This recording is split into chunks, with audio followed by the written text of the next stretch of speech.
For school laughs, you're in for a treat because we've got them right here. Flip City Magazine. Remember Mad Magazine? Then it went woke? Well, don't worry. Flip City has no chance of going woke. That's right. 4 times a year, you'll get an actual printed magazine full of jokes, stories, comics, and more, all about today's pop culture, entertainment, and woke politics. Flip City takes terrible entertainment trends we love to hate with hilarious parodies of Lord of the Rings, Stranger Things, The Walking Dead, Star Trek, Hunters, and more. Trust me when I say there is nothing else like Flip City on the market. So subscribe today. It will be delivered in print, or you can even get it digitally if you're one of those wacky Zoomers. Either way, follow our link and sign up today, and if you put in midnight, you get an extra 10% off. Check out Flip City Magazine today. And just in time for the holidays, get a special bonus issue when you order now. Get Flip City Magazine. Get it for your worst enemy or your best enemy, either or. Especially if they're woke.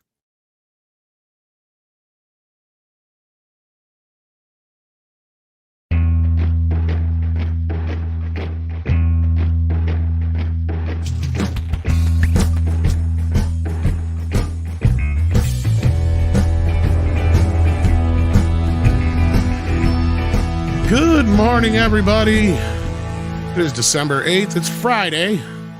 It's time for Midnight's Edge in the morning. I'm Tom Connors. Good morning, everybody. We have with us, to my immediate right, Six. How you doing this morning? Producing away. Good morning. I'm doing well. 16 days shopping until Christmas. It's going to be a fierce fight. I've decided I ain't doing shit really for Christmas this year, but hey, it is what it is. But for those who are celebrating by buying a bunch of gifts, good for them. I'm just going to show up, eat everybody's food, and leave. I've decided, so.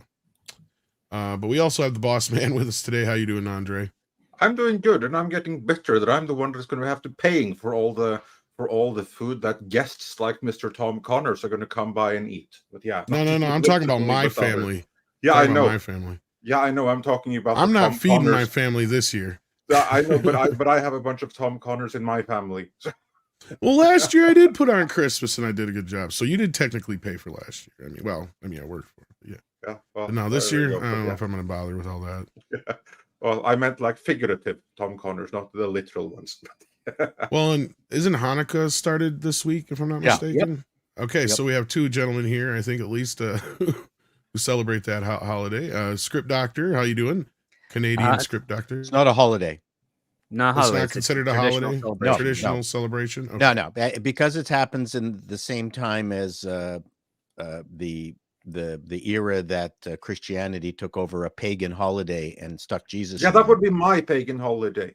It actually, fun fact, we don't call it Christian, or we don't call it Christmas. We retained the original pagan name for it which in is Nordic countries. Yeah. Don't take the pay out of gen is what I say. Exactly. And anyway, but everyone, Christians think that Hanukkah is at the same level as Christmas, but it's not. No, you were saying something about that the other day. Yeah. All I know about Hanukkah, I learned from South Park. And that's all you need to do. You can and that and a bris, and you're a Jew. I think there's something about like your mother has to have some kind of connection first, but I'm just saying that there's a sale on right now at this time of year. Well, that's good to know. 50% off your foreskin, and Oh, I think you want the whole, just the quarter of it off or whatever, right? Not depends on the deal. Is that like the Hanukkah mistletoe? Either way, I'm quite attached to it, so I think I'll be quite literally. Also joining us this morning, besides Script Doctor and Paul, we have Culture Casino below me, who looks traumatized. Yeah, traumatized. Hello, everybody, and happy holiday season. And I'm not going to talk about any of these interesting practices at all. So. I think we've talked about enough foreskin this morning. Yeah. Hi. Yeah.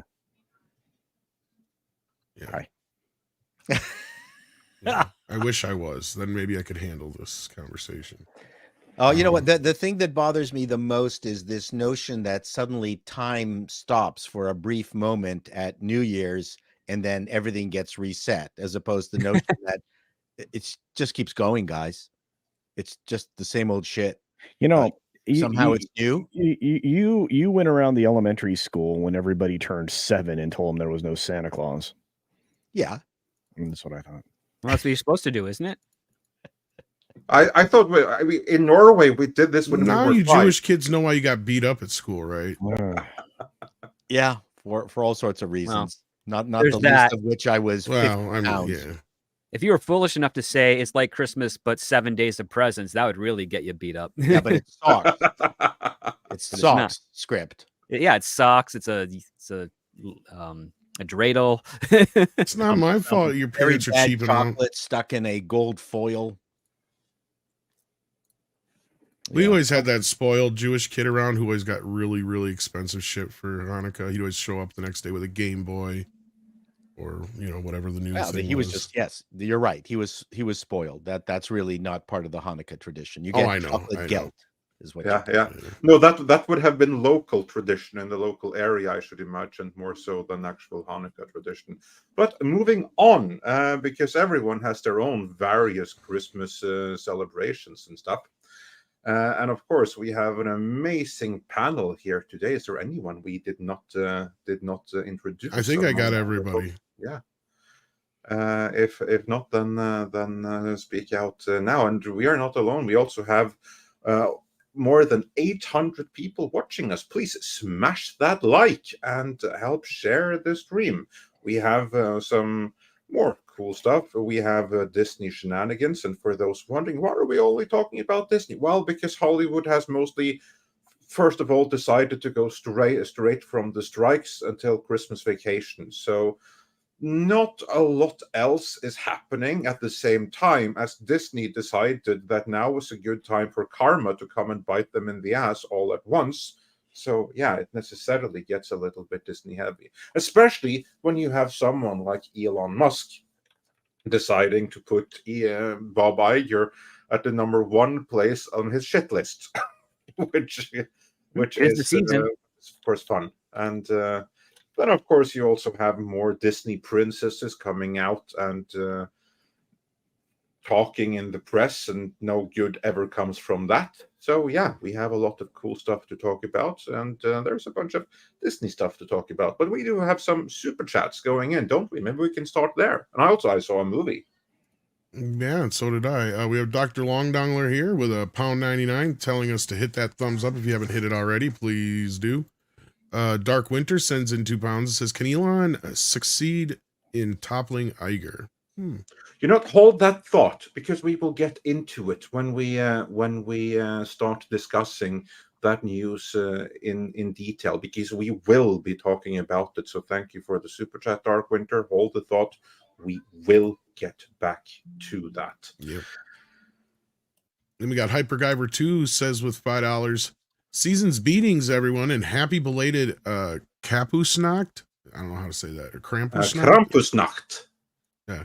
So, Paul, if I go to Canada, I won't see any Canadians, right? None. The place is empty except for Script and myself. Yeah, I believe this may have been a reference to Don't the video. Forget CC. The appalling news video that you dropped earlier today, which was pretty fantastic, about the British tourist in Italy who was most disappointed to find that the local residents were Italian. Yes. Oh, keep publishing those videos, kids. You give me endless material. Well, that's actually, Paul, actually, you know what you need to do? You need to get a completely separate phone or a completely separate laptop that's unconnected to anything else, so that you actually can go into TikTok. Because there is no end of supply of videos like this of Western youth talking about all the microaggressions they face every single day, and their pronouns, and how upset they are when people use them wrong. I'm afraid to get a TikTok account. This is why I say you need a completely separate computer. I got one. Where you have absolutely nothing else on. I mean, and for anyone out there, if you have TikTok on your normal phone or computer, I'm very, very sorry to report to you in case you weren't aware. But everything you have ever done on that device, the CCP now has a copy of. Yeah, I can get I've got a PC here that I can put Chrome on as the OS, Chrome OS. Yeah. They can have all the dick pics they want. Yeah. No, anyways, yeah. So thank you very much, kids, for making those horrendous videos. Don't stop. Well, I don't think there's any immediate risk of that. It's going to take...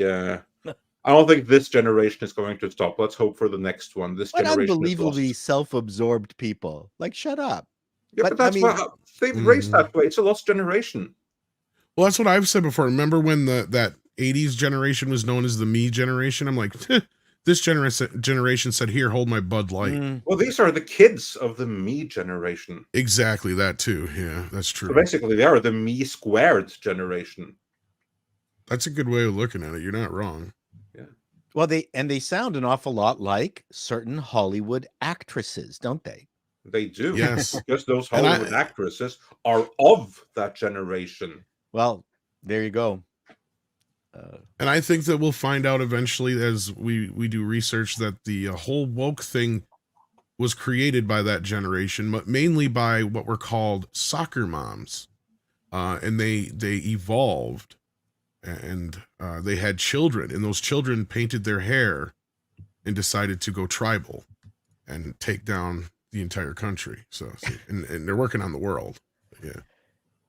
Listen, those of us with kids, how many times have we dropped off our kids only to see other parents using the school as a daycare babysitting? Oh yeah. Facility more than a school. Well, it makes you feel better, especially if you feel like you're a shitty parent for calling a kid a fuck stick or something that morning. Then you go to see some of the other parents. You're like, God, I'm not that bad. You call me that name again, I am not slowing down the van as we pass the school. You can just jump out. Jump out. Or next time I'm dropping you off of my robe. Okay. Remember when that used to be the worst? Yeah, I was gonna say, remember that was the worst thing you had to worry about as a kid, is if your parents would drop you off at school and they were wearing like their robe or something. In the middle of winter, my daughter said that, do we have time for this stupid anecdote? Why not? Okay, so my daughter woke me up in a panic and said, I'm going to miss the train to school. This is my final exam. If I miss this exam, I fail the year. I'm going, what? I just like threw it was like freezing. I put my house coat on and jumped into the car with my slippers and just flew to try to get to the looking like Uncle Scrooge station, basically. And I got stopped for speeding. And then the cop comes over and I said, look, my daughter's going to miss the train. I can't stay here. I'm going in through this entrance. Just follow me. You can give me a ticket when I arrive there. And I just booted it away. And the cop goes, what the fuck? And I got to the station. My daughter got in just in time as the train was coming in. And then the cop pulled up and said, Jesus Christ, man. You know how many things you did wrong there? I said, yeah, but if my daughter, loses out on this thing, she's stuck. And he said, well, you know what? It's clear why you were speeding. You have a stupid daughter. So he said, I'm giving you have to pay the fine, but you're not getting any points. Wow. Thank you. Well, what a nice guy. But he said, it's clear that you weren't like just speeding because you were like being a jerk about it. I was speeding to save my daughter's career. I don't want her living at home forever. Yeah. I can understand that, sir. Move along. I'm giving her to you if she doesn't. Yeah, you got sirens at least here. But I told other people that the cop actually let you leave the scene. And I went, well, I didn't give him a choice. I just didn't give him a choice. I just booted it. So that was funny. All right. Well, we got Blackest Night, who's become a member. Thank you so much for that. And JWT6577 has been a member for 13 months. That's Dick Van. No, that's what's his name from the Mel Brooks movies on his thing there. Dick Van Patten? That's what I thought. Dick Van Patten. That's what I thought. Speaking of members, any plans for a member stream coming up? Yeah, what's going on with that, Andre? How about Sunday? You're asking a lot, but okay, I'll do my best. I should be able to do Sunday. Like 2 Central Sunday, I think we can handle. Chuck Copeland is here and sends it. Well, maybe not. I don't know. Shit. Sends in $5 Canadian. Speaking of Canadians, says after watching Disney ruin Marvel and Star Wars, ESPN has now destroyed college football. How? Everything I love, the rat destroys. How did Hashtag FSU got ESPN, screwed. but I don't watch college football. Are you sure it was ESPN or it wasn't the school that destroyed it? Like, that's the question I have. Like, what's the reasoning behind it, Chuck? You don't have to send in another super chat. Just be a bit more specific, because guess what? happened? We're all not really sports ball fans here. We're nerds. Let's see. After watching Disney run Marvel and Star Wars, ESPN has now destroyed college football. I agree. Yeah, because of the way that the money worked out and the fact that the players can earn funds, by their likeness models and things like that.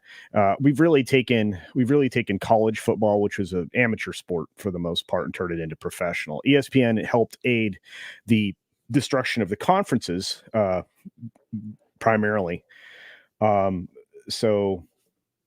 But the schools were raking in a huge amount of money not at the expense, but at exploiting the free labor. Yeah. That all aside, specifically though, ESPN, because they backed particular conferences, kind of tore up like what conferences were valuable. So you went from having a myriad of different conferences spread across the country that played regional games. Right.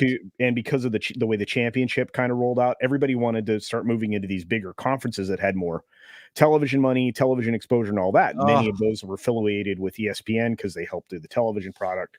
So you ended up with all of them trying to go into like 2 or 3 conferences. That's where we are now. So conferences that have existed for over 100 years, and rivalries that that was the fun part. They've because of what ESPN did and all the different ways to drive traffic to the SEC specifically. You've kind of wrecked like all of these things. So like a conference like the Pac-8, which became the Pac-10, which became the Pac-12, that conference has been around for over 100 years. It's gone. In less than 2 years, it will officially be, as far as football is concerned, gone. So it's really, really bad. And Debo Martin says Pac-12 doesn't exist anymore. That's correct. So it's a mess. I mean, the longest contested game in the country, I think, is actually in the was in the Pac-12, which I think was the game between Arizona and Arizona State. So that rivalry, that storied history is in question. Now, I imagine they'll still maintain it, but it's not going to have the same weight. And you're going to have regional teams traveling across the country multiple times a year at a disadvantage. Whoever's traveling is always at a disadvantage. I used to visit a friend's, a guy from Detroit who lived in Canada. He had a huge satellite dish that he caught this stuff. So I would go down and watch it with him. I didn't understand what was going on, but like so many small colleges versus other small colleges and the rivalries they had for like 80, 90 years that I never heard of, but the games were fantastic. I mean, they weren't up to the level of Stanford or, the Wolverines and all that stuff.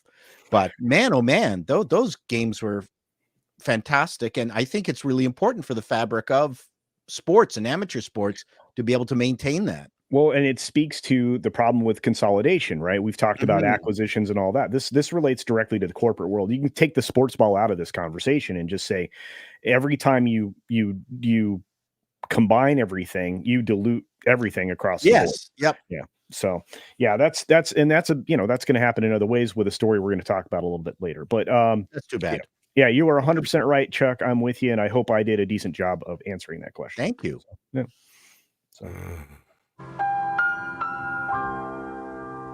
More Tom knows. That's right. Yep. Morlock wants to know what happened. Wonka happened, or lets us know that Wonka happened today, and that is true. He saw the Wonka. Yep. I did indeed. I saw it yesterday.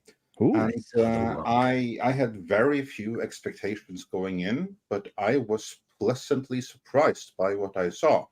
I have some issues with it, but overall, I thought it was a delightful movie with an overall positive message. So yeah, pleasant surprise for me. Great cast, great acting all around. Very, very diverse. the diverse cast were fantastic in it. So like my way around that, or rationalizing that, is that this is obviously a fantasy setting. This is not meant to be a historic retelling of England in the early 20th century. If it was, it would have been a complete joke. But see this as a fantasy adaptation for everyone, and yeah, the movie works. Great cast, great atmosphere, great music. Really, really good. That's my very brief summary of it. And for those wondering about continuity, the 2000s remake by Tim Burton was obviously its own standalone thing, and there we are told the origin story of Willy Wonka, which conflicts with this one here. So this is obviously not a prequel to that movie. I don't think it's a prequel to the original movie either, but rather this is its own thing. And this does leave the doorway opening to start a franchise that eventually leads up to Charlie and the Chocolate Factory many years later, when Willy Wonka is an old man. Which I would not at all be opposed to seeing, because I thought this was that good. So that's my mini review right there. That's what other people are saying. They were quite surprised at how much they liked it. But it's the guy who did Paddington Bear, and all his stuff has been very pleasant, if not good. Yeah, I actually haven't seen the Paddington movies, but based on on this, I'm not surprised. Like this was good. This was good. I mean, it might do okay at the box office, but at the same time, something you said there really kind of made me kind of giggle. Willy Wonka shouldn't be a franchise. Like, it's one movie. And I think Tim Burton proved that. I mean, maybe this movie will do okay, but I think it's mainly just going to be because of lack of competition. It's also kind of franchise as a chocolate franchise. That's where it works. Wonka candy is fine. Well, even those brands have dropped a lot of their Wonka stuff over the years. Well, Cadbury had a whole bunch, right? I think, right?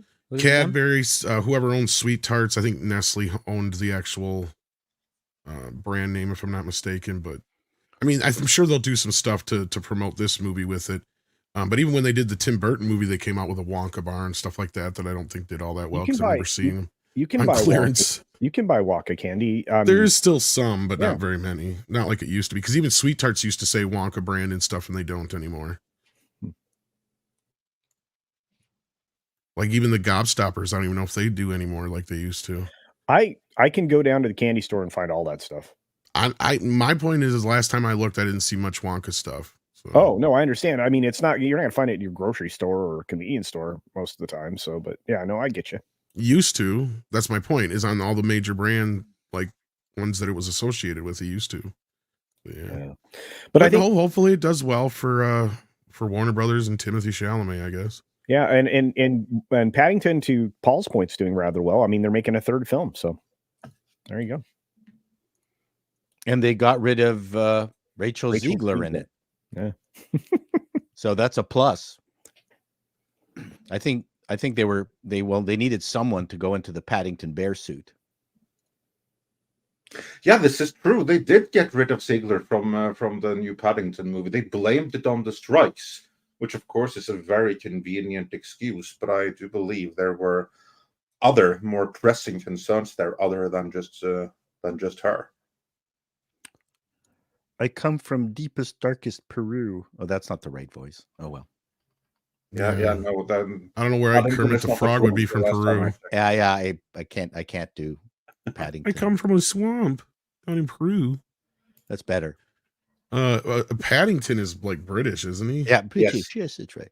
Yes. I come from Peru is where I come from. Yeah, right. No, that's wrong. Not even close. No, Paul, you would not get that job. But if Paddington spoke like that, I think it would be funny. You know, there actually is a character. There actually is a character in Willy Wonka that speaks just like that. That you nailed the voice of absolutely perfectly there. So yeah, diversity for a British accent. How much overacting does Hugh Grant do in the film? Hugh Grant is Hugh Grant, only little and orange. Boo. Which works really, really well for the part, I would say. Really? Yeah, absolutely. I mean, every time he's on screen, the movie is better for it. I mean, they even kept the this is the cool thing though, which ties it closer to the original movie. It uses the same song or the same melody, so you have that going for it. That ties it closer to the original. I mean, the music in the Tim Burton remake was good, but it wasn't the same. Of course, I still think that the robot chicken origin story is the superior one to the original movie, but hey, this was fine too. That's my problem altogether, is I don't think Willy Wonka should have an origin story, because him being mysterious is what makes him, you know, such a great character and fun. Yeah, I mean, and that was part of the reason, and I love that story about Gene Wilder when he took the role, because he didn't want to do it at first, but he's like, I'll do it, but I want to be able to do it my way. And one of his big things was, when he was introduced, he wanted to do the whole thing with the cane and do the tumble into the, you know, the somersault into the, you know, the grandstand or whatever you want to call it. And he said, I want to do that so that from here on out, not only the audience, but nobody can trust me. Right. And so that's the whole thing, is he got the character as far as I'm concerned. I don't know what Johnny Depp was doing in that one. He was trying to do like some Michael Jackson shit. Yeah, he was trying to do Michael Jackson. And it just wasn't working. And I don't know why. And adding backstory to that is what ruined that story, in my opinion. And in this case, maybe this is a cute, sweet little film, but I just don't feel like Willy Wonka is a character who needs a backstory. A mysterious background makes him better, in my opinion. How about this? This isn't so much his backstory, because he's still the same weird character. He's just younger. But there's like no magic huge revelation. He's not like a completely different character in the beginning, and then something happens, and then he becomes the Willy Wonka. No, it's not like that. He's basically Willy Wonka the whole time. We just learn a little bit more about him, and we see him younger, starting the factory, and why he dislikes the other competitors that is even named in the original book. Well, and that's the other thing, is that's more tied to the original movie, because the whole competitive nature thing in Slugworth, I don't think was even barely mentioned in the original book. That stuff was they're mentioned in the sentence. It's like one sentence reference. Yeah, and in the movie, that's just it's just there for dramatic purposes. But I don't know. I'm not trying to poo-poo on it. It doesn't have much for competition to deal with. The only thing it's really got to worry about is Godzilla. So, like, other than that, I don't think it's going to have much of a problem coming out on top. Yeah. But that's also part of showbiz, right? I mean, I can't tell you the number of times I talked with friends who had a show go on, and then, oh, you know what, we would have gotten a 7.5 share if it wasn't up against, you know, the B. Arthur's birthday special. And, you know, the thing that people have in common in Hollywood more than anything else is failure. And because of that, everyone talks about failure. It got tiresome. And so the fact that they have open season and open opportunity in the theaters, well, that's just the luck of the draw, and hope they get to use it and succeed. We shouldn't poo-poo the fact that they had no competition.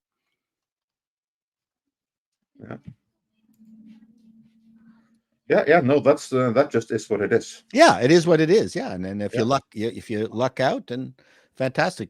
I mean, I think they tried to split this movie from appearing at the same time as Dune, right? So it wouldn't be two Wonkas. I mean, not two Wonka. They didn't want too many Shamalama Ding Dongs at one time. Correct. Well, and they're also burying Aquaman with this thing too, in a way. I think they're hoping. Well, more like drowning Aquaman. Is Wonka a Warner movie? Yep. Yes. Oh, okay. So hopefully they make a few. Yeah, Warner Brothers was the only company that had any real movies ready for this winter, but they pushed them all out except for Wonka and Aquaman. So yeah, but otherwise, a lot of the stuff that was meant to come out wasn't meant to come out till next year anyway. I think they only pushed one movie, I think it was, out of this year into next year. No, Disney. No. Well, throughout the year this year, they were pushing films into next They year. were pushing films, but I think only one of them was meant to come out this year. Was my point, and maybe I'm wrong on that. Well, I'm so glad we did get the Marvels, though. That's Yeah. a watershed moment. Oh no, water torture moment. Sorry, Torture. Yeah. Well, Waterboarding, save that yeah. for Waterboarding, Aquaman. that Save was the it. waterboarding jokes for Yeah, Aquaman. damn, drowning I and- fixed my joke. I didn't. Did you have any more to say about Wonka, Andre? No, not really. I'm curious to see how it fares, but I had a good time with it. Beyond that, don't really have more to say about it. Well, I did see a movie, but it's not one that's brand new. I saw The Killers of the Flower Moon yesterday, or the day before, or whatever it was. 3.5 hours long.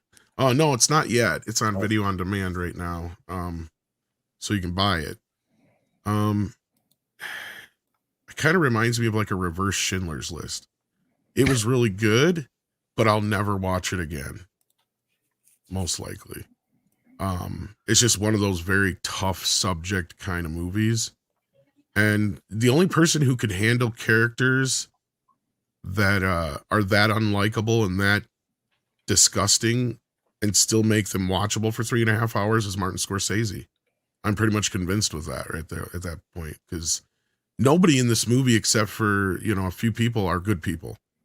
Like they're very horrible people, and the shit that they do, and it's, and the way it's portrayed is interesting. I wouldn't put it up there in Scorsese's top films, but I put it kind of mid-level.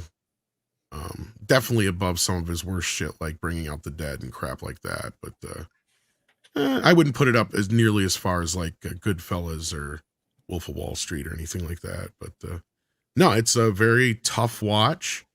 It's one of those movies that I think people should see, but I wouldn't be surprised if a lot of people got to split it up in like 2 or 3 viewings. I would not be surprised. There you go. I don't want to say too much because I don't want to spoil anything, but like, yeah. I mean, if you don't already pretty much kind of get the point of the story, I mean, yeah.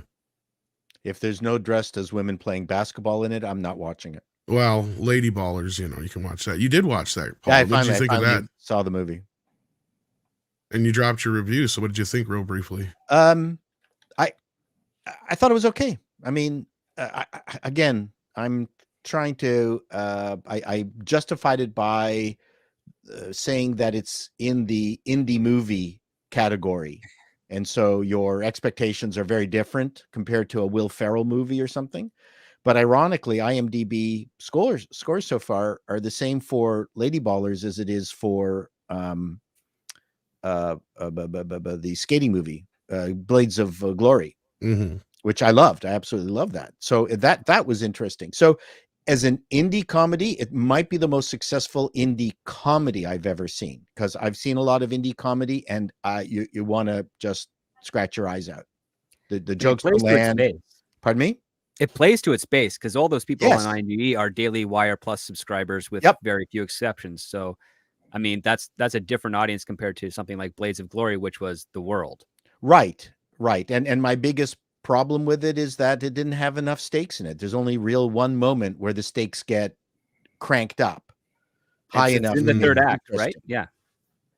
And I've heard mostly mixed reviews, even from what people I would consider the base, to be honest with you. Yeah, and it's a schizophrenic movie. It can't decide whether it's a Will Ferrell movie or a sketch movie, and they threw everything at it, and it could have been better, but I've seen a lot worse, and I was able to watch it all the way through without a little bit of bile coming up in my throat, which that's my review. No, that's what I was gonna say. I've even heard some people that I was kind of surprised that they didn't like it, but I guess if anything, one thing we can all recommend is Godzilla. Just go see Godzilla. Yeah. Are there laughs in it? Yes, absolutely. There are laughs in it. Is there polemic in it? Yes. Unnecessary polemic? Yes, there is. So what can I say? Comedy is hard, but it's probably one of the best indie comedies I've seen, because the rest of the indie comedies I've seen were horrible. I don't know. It's like, it's a really, I'm trying to give I remember when Kevin Smith used to be the king of indie comedy. Yeah, with Clerks and Dogma and stuff. Well, Dogma was not indie. That was technically it was. No, that was one of his best movies of all time. That was big stars. Very, very funny movie. I love that movie. How much do you think he actually got to make Dogma? Oh, I listen, the subject matter is not going to be popular across the United States. I thought it was pretty good. He only got 10 million to make it. It wasn't like a huge. It looks great, well directed, very funny, great cast. I mean, I still think his best work is Zach and Mary Make a Porno. But no. Yep, that was good too. Dogma is his best word. Man, I still think Dogma comes in second, but that's fine. Well, for me as a Canadian, the fact that Alanis Morissette was God, that puts it over the top. The only movie of his early movies that I would consider that aren't really technically indie would be Mallrats, because he actually made that with Universal. Like, even though he was working with like fucking Weinstein's After Clerks and Mallrats, he still was working on like minuscule budgets up until more recent years. And his Bill and Bob, what were those two characters? Jay and Silent Bob, which he just announced he's making another one of. And I wasn't thrilled with those characters. I mean, they didn't spend a lot of time in Dogma, which is what made it work. Actually, they're in that more than they are in some of the other ones, actually. Okay. That was the first time they actually got to be on screen for more than like 20 minutes. That was because they were the prophets. And then after that's when they got Jay and Silent Bob Strike Back. That might be the one you're kind of thinking of more so. Yeah, maybe. But see, that's the one that we loved when we were younger, but especially the scene with George Carlin. Yeah, it's too bad that Kevin lost it. I don't know why or how, and I guess that's fit for a documentary. And a few of our friends met him the other day, and none of them thought to ask, "Why did you block Tom Connors?" No, because that's the most biggest fans ever. To ask. Well, it is. I'm one of his biggest fans ever. I stuck up for that motherfucker for years. Anyway, let's get back into this stuff here. We got Blackest Night, who says, "Hail all, the gaming awards last night were a joke. Alan Woke 2 won 3 awards last night, while the Wall Crawler went home empty-handed. Oh, well, anyway. Yeah, Spider-Man 2 didn't win any awards, even though it was nominated for, I think, 7 or 8. And thank you for being a member for 9 months, Blackest Night. We might get into some gaming talk a little later, right, Andre? I think he stepped away. Yeah, we got some gaming stuff we're going to discuss here in a bit. The trailer for GTA 6 looks absolutely hilarious, spectacular. But again, like people are afraid. People are afraid that it's going to become a Fallout 76. It will. I mean, it does look very Florida, Paul. I mean, I know you didn't. Great. I know you didn't get far enough down on your recent visit to America to go down to Florida. At least I don't think you did. But had you visited Florida, you'd have been like, oh, yeah, there's a lot of Florida man going on there. People twerking on top of cars and stuff, and an old man in his thong, out in the front yard watering his yard. Yeah, that's straight up Florida, dude. Yeah, specifically a Thursday. Any Thursday. Well, if that's the number of people that are available as NPCs while you're traveling through Florida, I mean, that's going to be spectacular. That's going to be. It doesn't look woke. I mean, there's some rumor that the lady who is the lead or co-lead is maybe trans or something. Someone said that, and I mean, I didn't get that from the trailer. So, all I got from the trailer is that there is a lot of strong, important women in this. No, I didn't. There's just the one woman who's with the dude. You can have a woman leading. Did you really watch the trailer? I watched. They're all over through the whole thing. It's all about women's. No, one woman. Just the lead. There's like 3 or 4 women talking in the trailer, man. She had her dude friend who went in to rob the convenience store together. I mean, and then they were humping each other. I mean, it doesn't feel too whammony to me. It didn't. I don't know. I mean, there was I didn't get that sense from the trailer. Maybe you need to show me together and explain it to me because you're older and wiser. Well, the entire story group and stuff turned over at Rockstar between Red Dead. That's the concern, isn't it? Yeah. And did you see the picture that they sent out? No. Oh man, they had like 80 women standing in front of the building, getting their picture taken at Rockstar. And that's fine, right? But if that's the way you're going to go about promoting things, that's not a normal GTA promotion, let's say. There's a lot of elements to this. I'm not going to say the game's dead before it even launches. Of course, I will play the game. I might even stream the game and bring my gaming channel back up. But I anticipate that there's a lot of messaging in there that we won't be able to get around. So. Oh, I'm sure there's some cross-sectionalism. And my biggest concern is the fact that there's nothing in this game so far that looks like it's nothing we haven't seen before. It looks like the last 3 games. Basically, they don't look like they've innovated at all. Like nothing is proving to me or shown me so far that goes that we needed a PS5. I still don't understand why we needed another system. Nothing I have seen yet on any of these new systems tells me that we couldn't have got this on the system before it. Yeah, but Tom, the PS5 is the best PS4 in existence. No, the PS4 sucked. I'll say it. The PS4 was a shitty version of the PS3. The only good thing it could do was 4K. Whoopity-doo. Yeah, and they took away a lot of the stuff the PS3 could do. And it didn't even come with a built-in 4K player. That's why I didn't get it. Yeah, and that was another stupid bunch of shit. Special edition for it. I got a PS4 that's been sitting idle for probably 3-4 years now. I don't game very much, no. But I don't have time to either. Most of the games I play either have Pac-Man in the title or Super Mario something. Or a Donkey Kong in the title or something like that. Or Galaga. I don't play a lot of new games. The Ninja Turtles, obviously, but... I just keep playing Skyrim over and over. Otherwise, GTA, I'll play the game through and then I'll just fuck around with it, right? Like, it's just, that's all I do. And to me, the games have gotten less innovative. They had more stuff that you could do in Grand Theft Auto San Andreas than they do in 4 and 5. Yeah, but that's also because of diminishing returns when it comes to the improvements in programming and gaming engines.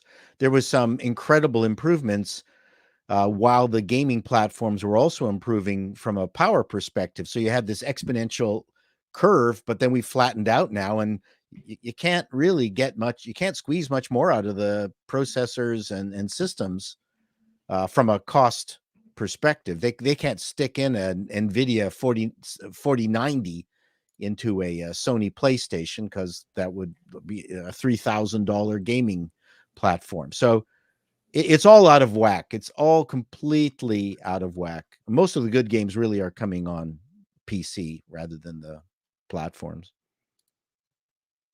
More variety. Yeah, we may get to that, but let's move on here, because we didn't read this one on screen here yet. We have which will take us gradually to the main topic of the day. Midnight Sun sends in $6.99 Canadian, says, hello, everyone. Do you think Captain Marvel's sequel would have done better had they used, the Secret Invasion storyline and just called it Captain Marvel 2? No. Yeah, Mr. Chato, what say you? Should this movie have done better if it wasn't the Marvels, but Captain Marvel 2 and featured Secret Invasion, instead of wasting that on Disney Plus? Remember, Captain Marvel did set up Secret Invasion, didn't it? That's an intriguing idea. Obviously, if they fixed the problems of the Captain Marvel movie, as in, I mean, its basic premise was fine, and there were there were promises made at the very end with regards to helping the which ones were that they were going to get their own condos, the Kree, right? Or was it the Krill or the Skrull? The Skrulls. Don't care. Yeah, actually, that's intriguing. If they had wrapped that all up into one big package and got that into just one movie, because Secret Invasion did not deserve 6 episodes or whatever horrific number of episodes it had. I think it would have made a better movie. Yeah, I agree. Script, what say you? Yes, I think sticking with a Captain Marvel 2 might have had an angle to it. But that's just on the marketing aspect of it. It maybe may have gotten a slightly bigger bump at the box office, but not enough because again, it's all down to the content of it. Sixth, before we move on to culture, of course, with Secret Invasion on Disney Plus, we got a new super duper powerful woman enemy, didn't we? With all the combined powers of all the heroes and villains in the entire Marvel universe. So everyone just step aside. Emilia Clarke is here to save or ruin the day, depending on what she fancies. Was that the right move, or should that have been in Captain Marvel 2? What say you, Six? I don't think that the storyline would have necessarily made a difference. The trailers for the Marvels were not particularly flashy. The special effects were poor, and you can't really hide that in a trailer. And like what Script said, I think that there would have maybe been some recognition to the fact that, oh yeah, I remember Captain Marvel, so let's go see Captain Marvel too. I don't think people knew who the Marvels were. And so maybe the fact that they would have attached it to a previous Marvel movie that did well in the box office would have given some people more reason to go see it. So I'm going to say something heretical. Do you think it would have worked better if she had more male support characters? No. Yes. That's my Six thought. seems to think so, but people who go to see superhero movies, they want to see the male superheroes on screen. It's not that they don't want to see women, but it's a majority male superheroes that they want to see. That's who they're used to seeing. It's also the majority of the audience. I was just going to say, I don't think that matters so much as it was people don't like Brie Larson.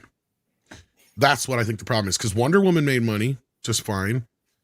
I think if you had made a Miss Marvel movie and people actually saw the show, people would go see it because she's a likable person. She's a likable character. I think what turned people away from this movie was they don't like Brie Larson. They don't give a shit about Monica Rambeau, and nobody saw Miss Marvel. So you have those three things on top of the other things. I think a Captain Marvel 2 sequel was bound to fail no matter what, because the first movie was propped up on false pretenses. I guarantee you and we all have said it, so it's not like I'm saying anybody hasn't said before. If Captain Marvel had been released before or a few years after Endgame, nobody would have went to see it. Especially if you'd have put it out before, because people had been like, why is she getting a movie before Black Widow? Because we all were saying that then. But at that point, Black Widow's dead, so nobody gave a shit, and then we got a movie after the fact. Yeah, but it is what it is when it is, and that's just speculation. I just think the two main problems are you have a character that's unlikable because the actress is unlikable, and the only reason people went to see the first one was because it was sandwiched in between two of the biggest movies of all time. Period. That's why. I want to add to that, but before that, culture. Do you agree with that sentiment? I think that the superhero genre has always been dominated by a male audience. I think adding dudes into it would have been good. I think using the Secret Invasion storyline instead of wasting it on Disney Plus would have been a better choice. I agree largely with what everybody said here, although I would say I'm more in line with what Six said.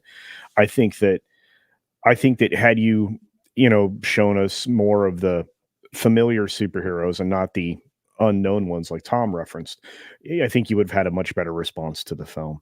The biggest problem here is it went from Captain Marvel 2 to the Marvels, and you weren't going to bring more audience to it with that. You needed something with more teeth and more breadth, and you needed not to try to turn this into the Barbie movie, which is, I think, ultimately what they tried to do. Well, later they did it. They tried to do it later, I think, in post, once they saw maybe the success of the 6 weeks of reshoots probably helped with that too. So I mean, if you'd have put to myself when I did my presentation, I said they should market it like a Hillary Duff movie, and they heard me. Jesus.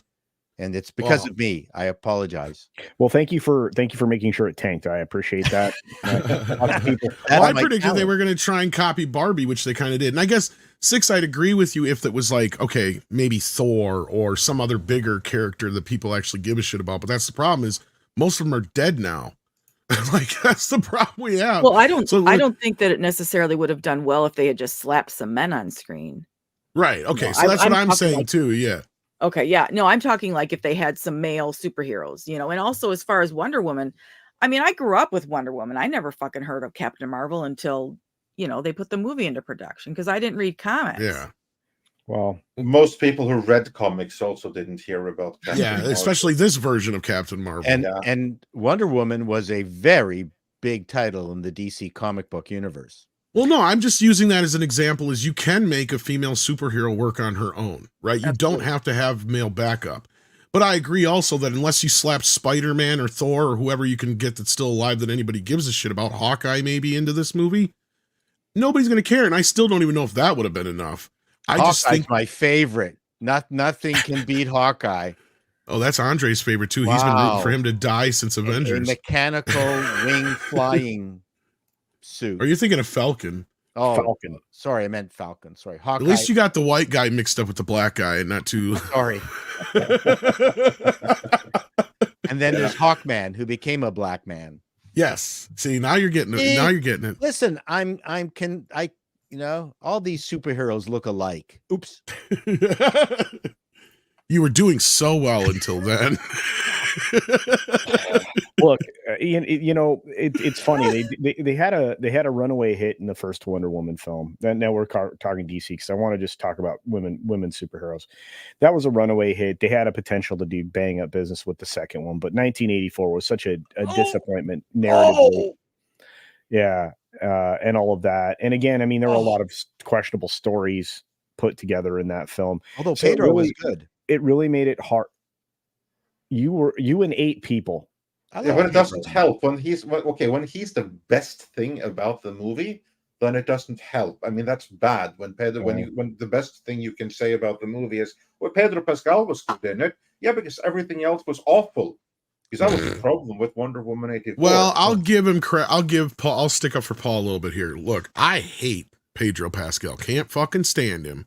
Yeah. But I'll be damned if there isn't anything I haven't seen him in that, even if the movie or the show is fucking horrendous, he is still a watchable, charismatic actor. He can act, right?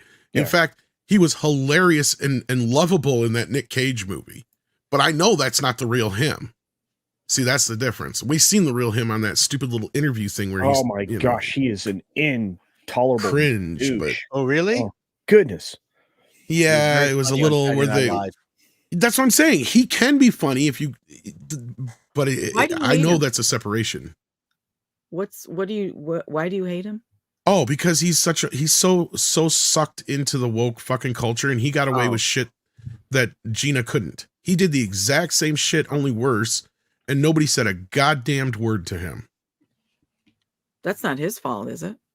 No, but the fact that he didn't stick up for her is a problem. It only makes him, yeah. But anyway, just to move us on from on top of other things, but yeah, I just want to round out. Tom, I just want to add something because so many like to say that Captain Marvel did amazing because it was wedged in between the 2 biggest MCU movies. Yeah, well, so was Ant-Man Part 2. The difference with that keep forgetting. And Avengers Infinity War led with an Captain Marvel and Stinger. That was the big thing. That the movie ended with a direct Captain Marvel tease, promising everyone she's going to come and save the day. And then we got a really unlikable hero. And Captain Marvel wasn't unlikable because of Brie Larson. No. The character herself was unlikable in the way that she was created and manifested on screen. In fact, that's why Brie Larson was cast, because they needed someone unlikable. I mean, this is literally in that book, the rise and reign of the MCU, right where they go through the story. And what is so unbelievable to me is that even the author of the book didn't really realize that, well, we're actually talking about making a villain here, because she relays a conversation between Kevin Feige and Kelly Sue DeConnick. You know, Tom, play the clip here. I'm sure we have it very, very close by. You make me do it when it's like way off base. Yeah, okay. Anyway, yeah, you know the woman. So see if you can find it. Anyway, I have it here somewhere. You all know the woman.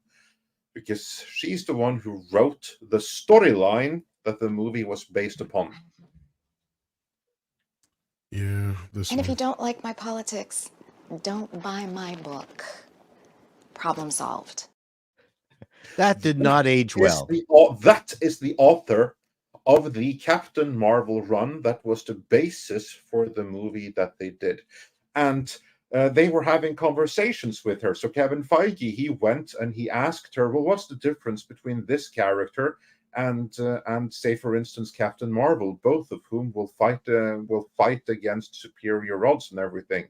And then she basically said, these are not her exact words, but she said something along the lines of, well, Captain Marvel is this really angry, man-hating bitch with a giant chip on her shoulder. Now, she didn't use those exact words. What she said, and these are her exact words, that she's filled with piss and vinegar. And that's a quote. That's how she described Captain Marvel, filled with piss and vinegar. So a really unlikable, bitter, resentful character. That is how the character is conceived. She's meant to be unlikable. And so they found Brie Larson to bring out those unlikable qualities of her. And then they were surprised when the audience didn't like her. The big problem here is that Captain Marvel is fundamentally unlikable. The first movie, it scored more than $1 billion, and I think a big part of that isn't just that it was wedged between two Avengers movies, but because the first of those Avengers movies explicitly promised, the second Avengers movie, that's not going to make any sense unless you see Captain Marvel first. This promise was made to every single person on the face of the earth who saw the Avengers Infinity War. That's why Captain Marvel did so amazingly well. And most people didn't enjoy that movie very much. They needed to take that seriously. And we saw that again with WandaVision, and then with Miss Marvel. Like, the feedback from that, I mean, fine, WandaVision, it did okay for its time, but what was the word of mouth in the aftermath? How much did people respond to the Rambo character stuff in it? The response really wasn't all that great.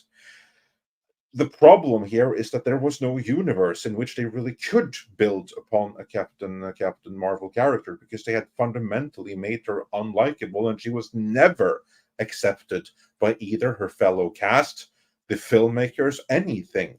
So could they have done better with the Captain Marvel 2 than the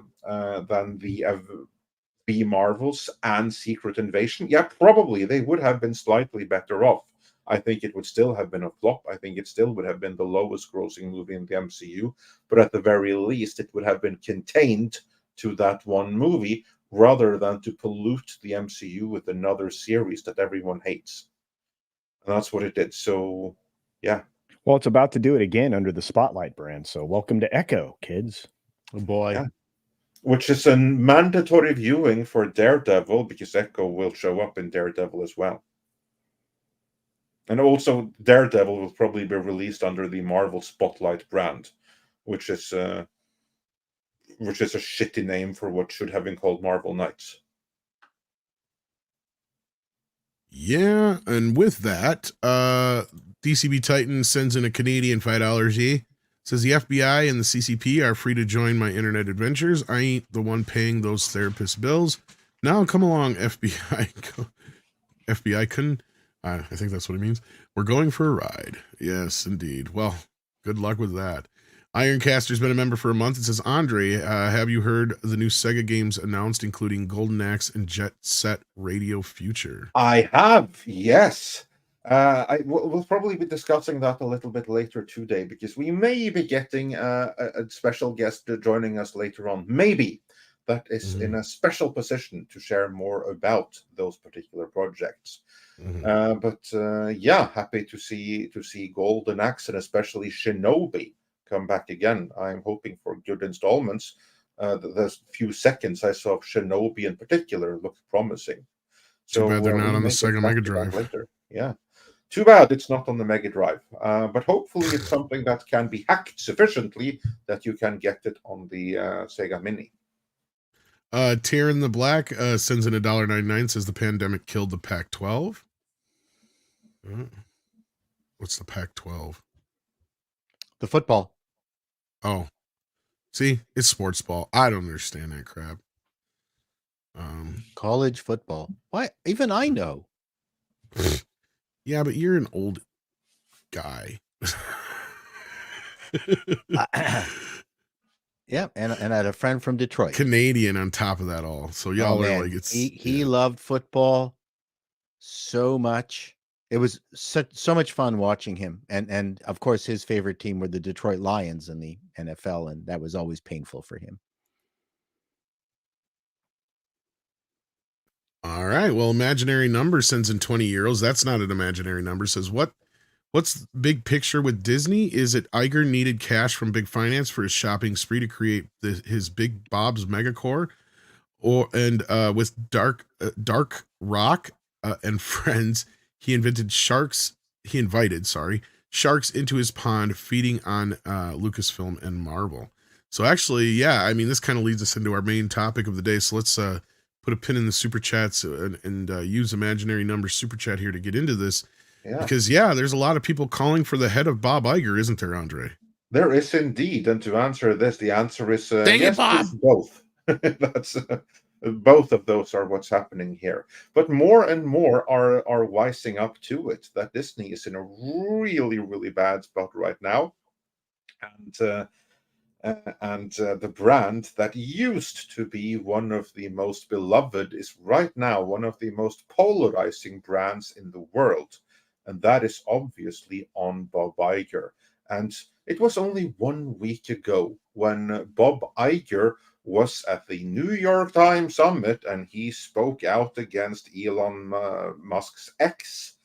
And in the process, he managed to make an enemy out of Elon Musk. Now, that might not have been the wisest course of action, because Elon Musk, since then, he has not only doubled down, which we wrote about which we covered in our previous video on this. Check it out if you haven't already. Get it past 100,000 views. It's almost there.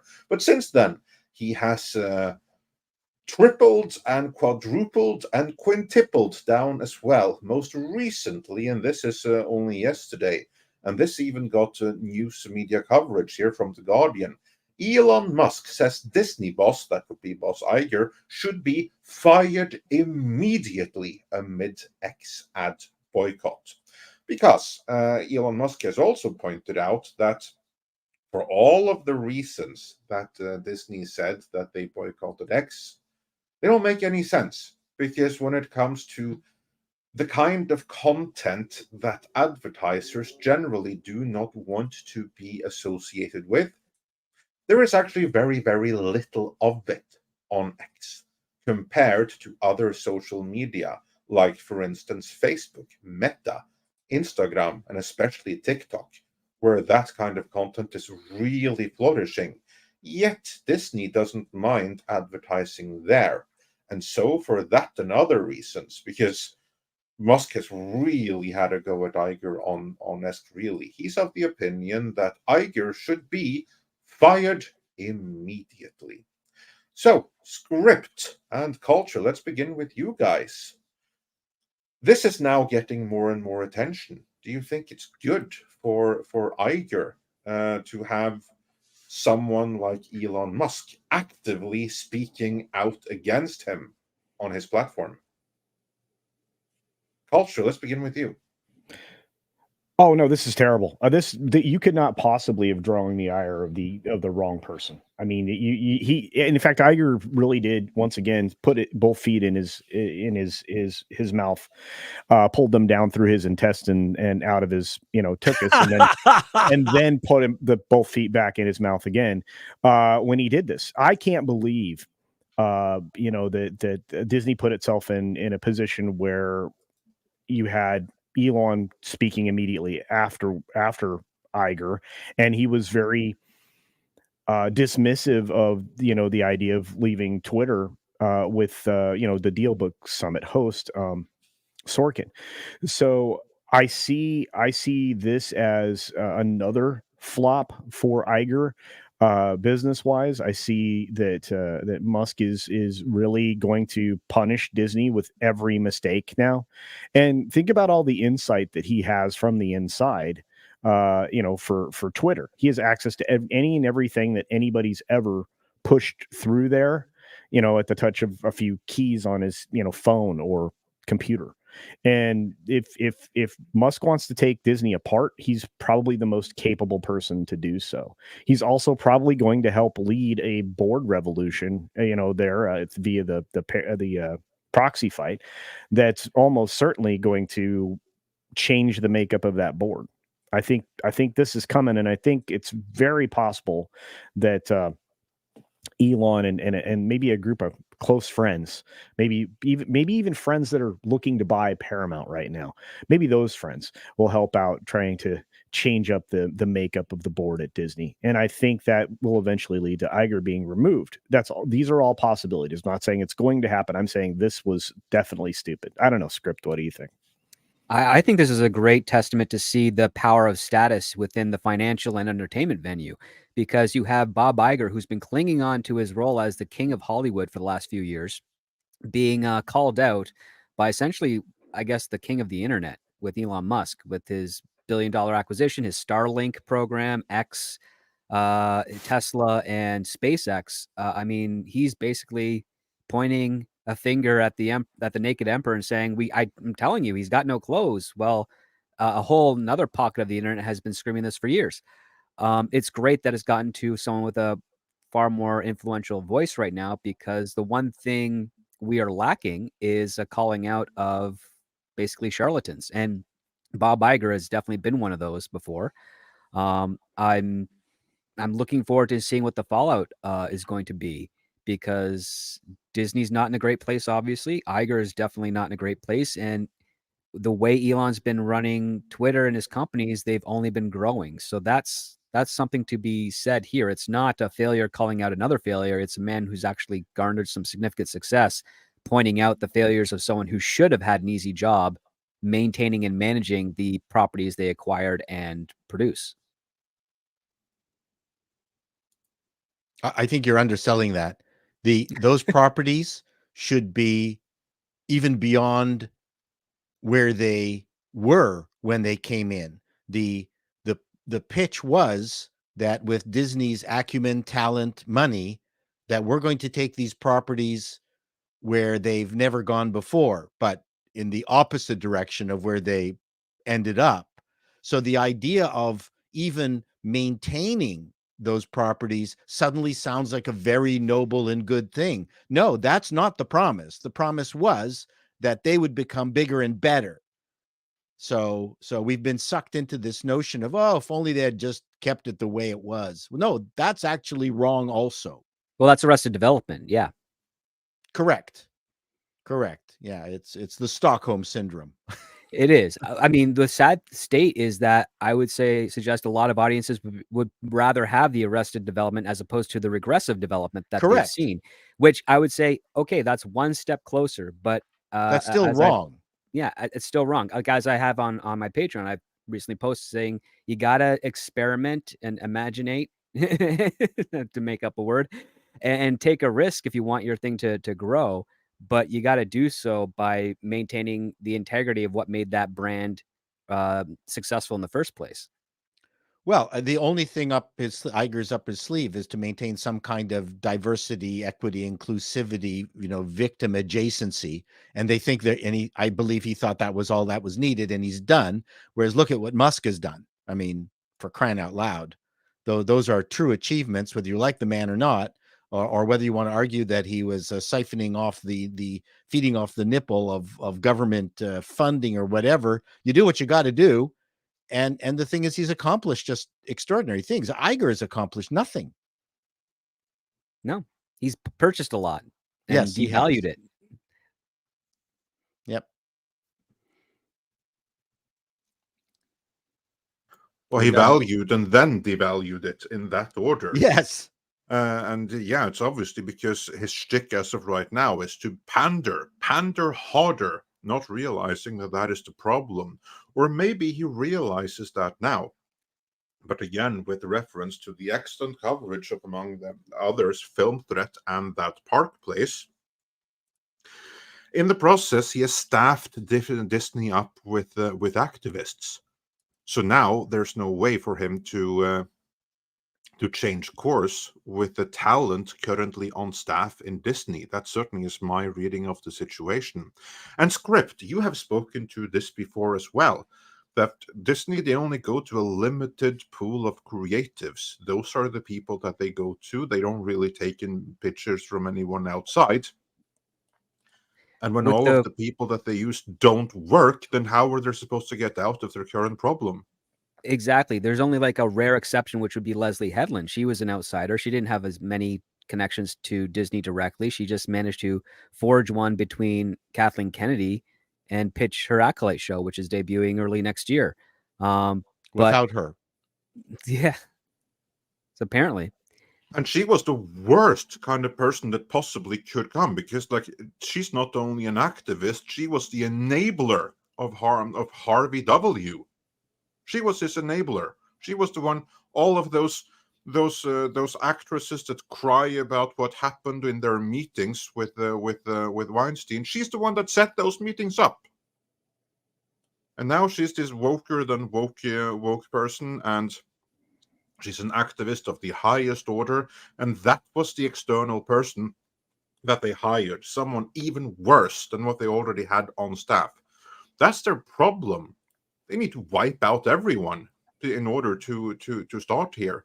And that's kind of like what Elon Musk says as well. The rot is starting from the top. And that rot is Bob Iger.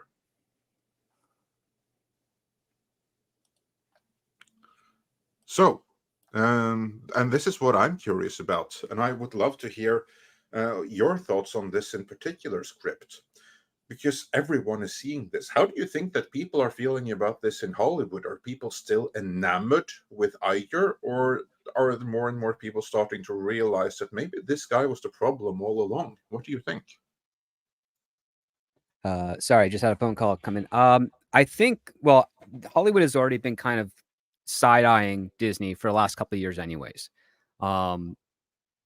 Nobody's really begging to work for that company anymore like they were around 2013, 14, 15, 16, which I didn't notice at the time, but I should have thought as a red flag, because when a whole lot of people desperately want to work for Disney, for any studio really, with that much vigor, it should be a red flag, because studios cause, as much as they provide opportunities, they also cause more problems than writers really care to admit.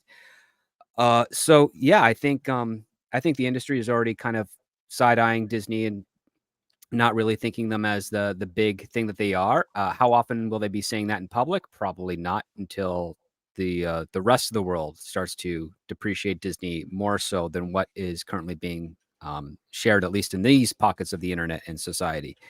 So I think it's still going to be a few years before we see a drastic return of what Disney was at the turn of the century, which is essentially just a parks company that makes film and television. That's its niche. It's a good niche for it. And when they're not trying to be, be the big boys in the studio system, Hollywood actually thrives fairly well. You mean when they're not trying to be a state in and of its own? Exactly. The aspect being is that family fun entertainment is great. It's comfort food. It's a good, reliable option for people. But movies, by and large, like to explore other genres, other approaches to subject matter that might not always be appropriate for family. But when you have a company that pretends to be a family-centric company, which Disney is, and they get into a high set of power, they are trying to influence all the other films around them to accommodate to what they perceive as family values and inject them into their other genres. And we have seen no greater experiment of this failed experiment, mind you, than over the last 8 years. The moment Disney started doing the stuff that they did with their Star Wars, their Marvel, their Disney Plus shows, other studios made similar attempts to try and copy it, failed, and they didn't really repeat those mistakes on the same frequency that Disney had. And that's how Hollywood works to a point. Whoever is the biggest studio in town that's making the most money, the other studios will try and ape and copy what they're doing so that they can share in that success as well. But the thing is, Disney is a very specific type of studio that was trying to branch out and failed because they never brought in people that knew how to market or write the things that they were branching out into. A regular studio, they don't care. They're like, we'll do a family movie, we'll do a comedy, we'll do a romance, we'll do a Western, we'll do a sci-fi, we'll do a mystery. You go to Warner Brothers, Sony, Paramount, Universal, they don't have a specific genre that you can always rely on. Disney does, which is like entertainment for children and families. That's their core. And when they try to stretch out of that without bringing in people that understand those other things, they fail. You never have this problem with any of those studios. Fox Studios was known as like the actioneer, but they had a couple of comedies that came out, some raunchy, some not so much. They experimented. Disney doesn't experiment. No, they go all in to their disfavor. But someone who unfortunately has to be going all out right now is Cultured. So, Cultured, before you go, any final thoughts on Elon Musk? Well, I think he's on the right. I think he's on the right path. I think that firing Iger would certainly change the company for the better, but that's not where the firings would have to start. Everything from the top down there through middle management would have to go. And most importantly, the entire HR department would have to be removed and recreated. Because again, fire everybody and then hire back the people that you really need. That's probably the only way to go about things with Disney. But aside from that, I'm enjoying it. I've got my popcorn ready. But on that note, I am headed out. Do check out today's Friday post-flight interview, which will begin just right around the time that Friday Night Tights is ending. And I have a special guest today. It's Brett Desovic from Pop Culture Crisis. So you guys won't want to miss that. That's going to be a pretty big interview. So very cool. Look forward to checking that out. Well, I'll see you guys. I'm an hour ahead of you, aren't I? Oh, are you talking to Brett too? No, I've already seen it.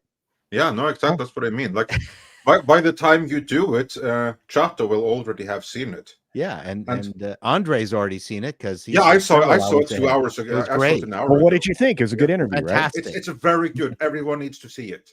I'll see you guys later. Yeah, it was especially fun with all of the technical issues, but yeah. Which I know Culture has been having as of late, so that one is definitely going to age well. So yeah. Wouldn't it be great if that's how everything worked?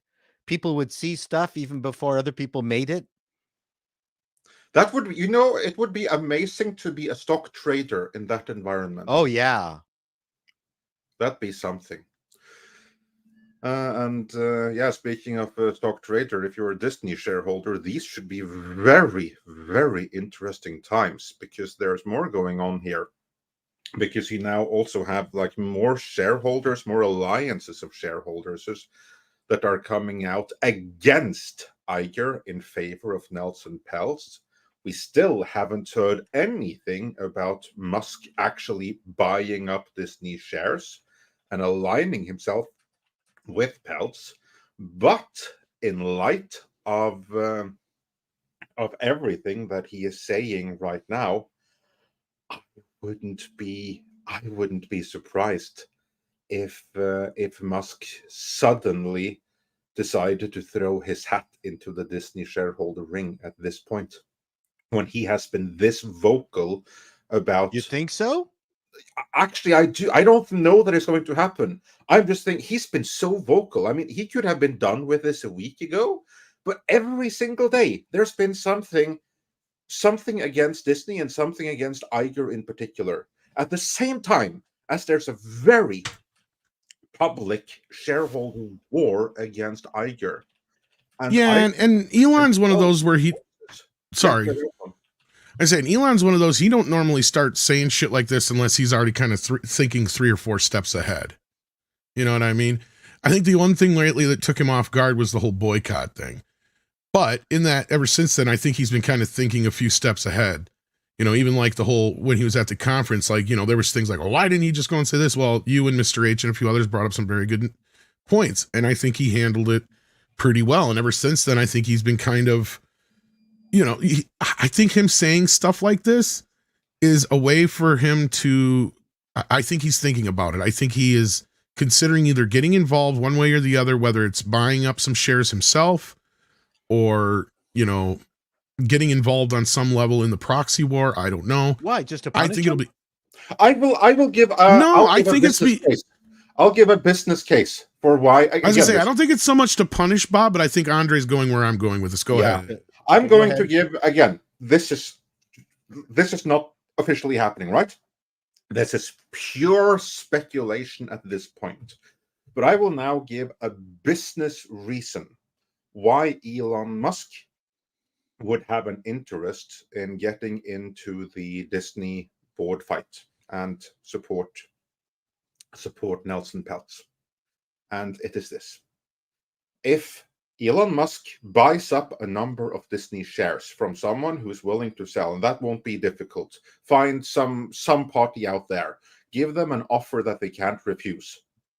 Just say George Lucas for the sake of argument. Yeah, just say that, okay, the Disney share price is like, I don't know what it is right now, but let's say that it's 94 right now, and say something like that right now. I'll pay $98 per share right now, give you a 4% premium or $4 premium. You give me everything right now. He's going to find someone who does that. And then he gives his voting powers to Nelson Peltz. And then he says, all I want in return is that you restore advertising on X. Disney advertises on X, and then X is saved. Doesn't go under, because Disney is that big an advertiser. There's your business case for why Elon Musk has a reason to go into the Disney board. That's part of it. Interest there? I don't think there's any conflict of interest because Disney was looking to buy X at one point, and I don't think Elon owns anything else that's media corporations where it would conflict. And even then, no, you're kind of in the right where I was kind of headed, Andre. But even beyond that, I think it just as at this point, I think Elon kind of fancies himself this kind of public figure of sorts, kind of almost like a Tony Stark. And I'm sure he sees Disney as an institute that needs to be protected from itself right now. And it's kind of like if he starts doing polls about Disney, then we know something's up. It kind of reminds me of what he did when he bought X, for instance, right? We all kind of got this idea that he was up to something just because of the questions he was asking, the things he was saying. This is very similar to that in my opinion. And I agree with you. And I think even beyond that, just beyond just getting advertisers back, I mean, he don't usually throw his 2 cents into this kind of shit unless he's going to start doing something about it. That was kind of where I was coming from. So I agree with you. I think that's pretty much exactly what he'll do. Is I don't think he'll get directly involved, because then what Paul said is true then, because if he gets too directly involved, then it is just a fuck you to Bob, and it looks like some kid throwing a spoiled child fit. But if he gets involved on a business level, and it's all about trying to save Disney as a corporation, as a company, as an institute of America, and entertainment in general, and X, it does benefit X in that respect, right? Like, oh man, he's here. Thank God, because the man who's been watching this like a hawk and loving every minute of it, my brother and my papa, Mikey. Dang it, Bob. Mikey. Hey, Mike. Team Dang It Bob. Hashtag. Team Dang It Bob. Is my mind? Hey, I was ahead of the curve on Dang It Bob. You were. Yes, you were. Yeah. I was very proud to reference you in videos very early on with that little Mortal Kombat. That's right. That's right. Shout out to Andre. Shout out to I am here as an envoy. I wasn't invited to the show. I guess I'm always invited to the show, but you're always invited. I'm intruding. You're the CFO, man. I'm intruding here, and I am here as a representative and ambassador to make a plea to Elon. Elon, if you happen to be watching Midnight's Edge, which you should be. In fact, Elon, you should subscribe and you should be a paying monthly member if you want the latest news on what's happening in Hollywood from an intelligent perspective. There's no better channel than Midnight's Edge. Anyway, Elon, there are people who have lost money on this stock. Not going to mention any names. Some of them might be Mexican. Elon, we need you in the individual investor segment. Now, I know you've got enough problems on Twitter right now. I know you're being cut back on advertisers, but let us unite, Elon, behind a common enemy, Bob Iger, and let us fix this company before it goes to hell in a handbasket. We must purge the rot, and we must restore this company to what was once great for family entertainment. We're going to hire Script Doctor to write some scripts. That was a plug for you, Script. Thank you. See that? You see how I brought you in? You like that? Elon, I know you're busy. I am available for consulting, CFO services. And let's just say this. If you want an expert on how to lose money by owning Disney stock and you want diversity and inclusion, I'm your guy. No longer will this day just be an American holiday. This shall be a Mexican money-losing investor holiday. It will be known as our Financial Independence Day. This is our Financial Independence Day. And let us know that this shall be a day that shall forever live in Iger misery, not infamy. We will let Bob Iger know we will not go silent into the night. We shall not we go will silent survive. into the tortilla plantation. Bro, Elon, if you're listening, you've got a few billion sitting around. I don't need you to buy a lot of stock, Elon. I just need you to just give me 1 billion. We just need 1 billion, maybe 2. And that could be the tipping point, Elon. That could be the tipping point to get us over this hump. Okay, you can't leave my boy Nelson out there fighting alone. And good God, on any given day, we don't know how many days we got left with Ike Perlmutter. That this is sounding an awful lot like the axiom. Do you know how to make $2 million in the stock market? Start with 4 million. Yep. Elon, we're not here to talk about are we going to make money on this. We are on a mission of justice.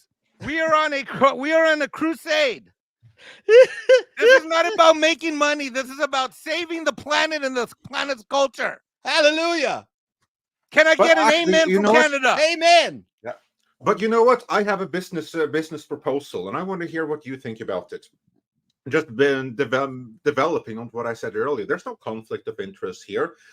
If this is a great opportunity for Elon to invest $1 billion or $2 billion, not for any other reason, but because he recognizes that the Disney share is undervalued right now, and in order to make a profit of that investment, he recognizes that Nelson Peltz, he knows his shit, unlike Bob Iger. So he's going to throw his hat in the ring with Nelson Peltz, give his voting shares to him. He doesn't have to do anything else because he knows that later Nelson Peltz, without there being any kind of communication between the two, Nelson Peltz is smart enough to know that X is the biggest social media platform on the face of the earth. Yep. And it's really bad form for Disney when there is evidence for it that you have all kinds of malfeasance that advertisers don't want to be associated with on all these other platforms with which Disney associates, but not on X, where there is significantly less of it. So he's going to reverse the decision that Bob Iger made because it's a bad business decision. So it doesn't matter that he got shares from that he got support from Elon Musk, who happened to see this as an investment opportunity. He's just going to go back to advertising on X because it makes business sense to do so. How does that scenario sound? I love it because when Bob took over, we were at what, $9,800 a share. We're down at 92. So we've lost money, and that 30-cent dividend isn't going to get us where we need to be, because I calculated Mexican Iron Man. We're not going to say what his dollar cost average price is because that would be embarrassing. But let's just say he should not have taken his gains and bought at 174 a share. Yeah, no, that was not one of my finest Mexican Iron Man intellectual moments. But to be fair, though, this is a very traditional investing mistake. You see, like, wow, this share is doing amazing. I've made so much money on this share. So now I'm going to go and double down and use all my profits and invest even more in it, thinking it's going to continue to rise the way it already has. I thought we were going to get that I thought we were going to get that Netflix price, Andre. I thought we were going to get up to $300-400 a share. Yeah, you are not the first to make that mistake, and I'm afraid you won't be the last. But boy, you got suckered. Yeah, but let's just say you were somebody that bet on. I'm sorry, wasn't there someone in the YouTube space that called him Daddy Iger? I believe there was a Big Papa Iger. I believe there was a Campia or something. Yeah, let's say you bet on Big Papa Iger at 92 when he walked in the door at what, 92.53 a share, or Something 90. like What was that. it back then? Hold on, let me look it up. Hold on. I have it handy here, right here. 99. Well, $99 a share. Oh, look at that, $99 a share in November when he took over. Okay, so we're now at 92. So we've already lost 8%. But let's just say that you're sitting on your 92.52 and you got your 30 cents dividend, right? Your return on investment is 0.003%. Ah, fantastic. That means, Andre, that if you bought the stock, your return was not even 1 penny. It would be, I took 1 penny, sliced it up into 100 pieces, and I gave you 32 pieces of that 1 penny. Elon, do you see why we need you? It would be, that's what I mean. It would be, but also, right now, it's so undervalued, it makes perfect sense for Elon Musk to go in right now. In fact, it would be financially irresponsible of him not to do so. Yeah. So again, I don't know that it's going to happen. I don't think, but I can just see where it would make business sense for Elon Musk to actually put his money where his mouth is and get involved in Disney. And that's what I was saying, is he usually does that when he starts talking about this kind of stuff. He tends to put his money where his mouth is. I mean, so I think there may be something to it. I could be wrong, but look, he's all over Bob Iger like I'm all over him with the exactly. Bob. I mean, I love the fact that he dude, every meme that he's put up on Twitter that he's agreed with, he did the South Park one. He agreed with that. Sounds about right. He's on fire, this guy. Yeah. Put a chicken in and make her name it gay. What did Elon type? Sounds about right. Something like that. Or he laughed at it. I know that, but like, yeah. Yeah. But no, he also put out there that he should be fired. He flat out said it. He should be fired immediately. Walt Disney is turning in his grave over what Bob has done to his company. So yeah, that's the tweet. Oops, I just unshared what I was sharing. If you can get it up here. You see, that's what she said. Yeah. Elon Musk. This is direct from his Twitter account. On yesterday, December 7th, referring to Bob Iger. He should be fired immediately. Walt Disney is turning in his grave over what Bob has done to his company. And Elon Musk, he has quite some reach right here. I mean, and this is something that I also wanted to bring up with you, Mike, since you're here. Because we've had all of these Disney revelations in the past 48 hours. You had the forensic in Florida come out. Not a lot of coverage in it in the industry trade. The only ones that really did anything with it were Deadline Hollywood. And their headline on that whole thing was Ron DeSantis appointed board approves audit accusing Disney of self-dealing. So they instantly went with the angle of this is purely political and not reflective of reality.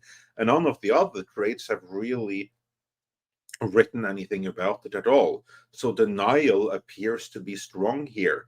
But clearly, Disney are in the wrong. They have violated the law in Florida, and RICO suddenly may be up against them sooner rather than later here. So how long do you think that Hollywood can keep up this charade that Disney is just innocent? Well, or do you think that behind closed doors, they are increasingly waking up to the fact that, yeah, something is rotten in Disney?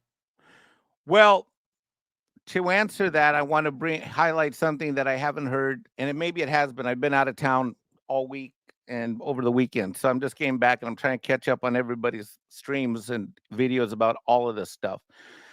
That being said, one thing that I haven't heard so far talked about is who wrote this audit, or at least one of the audit opinions. And his name is Jennings. And the company that he's a partner in is literally known and has been known for decades. Like, I don't know him personally, but I know of him by reputation. Let me share something on my screen real quick, and then we can bring it back to the tweet. Here, let me show you something real quick. I just brought this up. Okay. Jennings literally wrote a book called Fraud Investigation and Forensic Accounting in the Real World. Like, the independent auditor isn't some guy that they just called up and said, hey, can you take a look at this stuff? He's Delta Consulting Group, his firm, has been around for decades. I like literally, like, he is considered, I'm trying to think, like, in the accounting, tax, and fraud investigation world, it's like, I don't know, a Michael Jordan. I mean, he would definitely be like on the Mount Rushmore of accounting and tax in the area of independent audit and fraud investigation. Like, anyone who's anyone knows who this guy is. And he can't be bought by one little municipality. He's never been able to be bought by anyone for anything he's done. And he has a stellar reputation. He has more licenses in more ways, from business valuation to certified public accounting and so forth. The guy is just not to be messed with.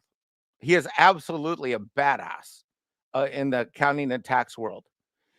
And to say that they hired someone independent to come and take a look at this, I don't know. That's like asking, hey, we brought in Joe Montana to take a look at this kid in high school and see how their arm strength is. I don't know. We wanted to put our offense together, so we brought in Tom Brady. We brought in an independent consultant named Tom Brady to help out in the quarterback's coaching room. I could go on, but that's kind of like what it is. So those of us in the accounting tax world who heard about this stuff going down were like, holy shit. Because when you hire this kind of guy, you can't buy his opinion. You literally pay him and let him go. Like you just let him go and just see where the dust settles. And I haven't heard very much about this yet from anyone, and maybe that's because people don't know, like I know. This guy literally wrote one. I mean, he is legend. He is legend. He's not just a regular. Like, if I went and did the accounting, we'd be like, okay, guy, he went to Stanford, he went to Oxford, but he's got some firm in South Carolina. He got clients around the country. Okay, great. He's a smart guy. Big deal. But I'm just another guy. This guy is legend who did this audit.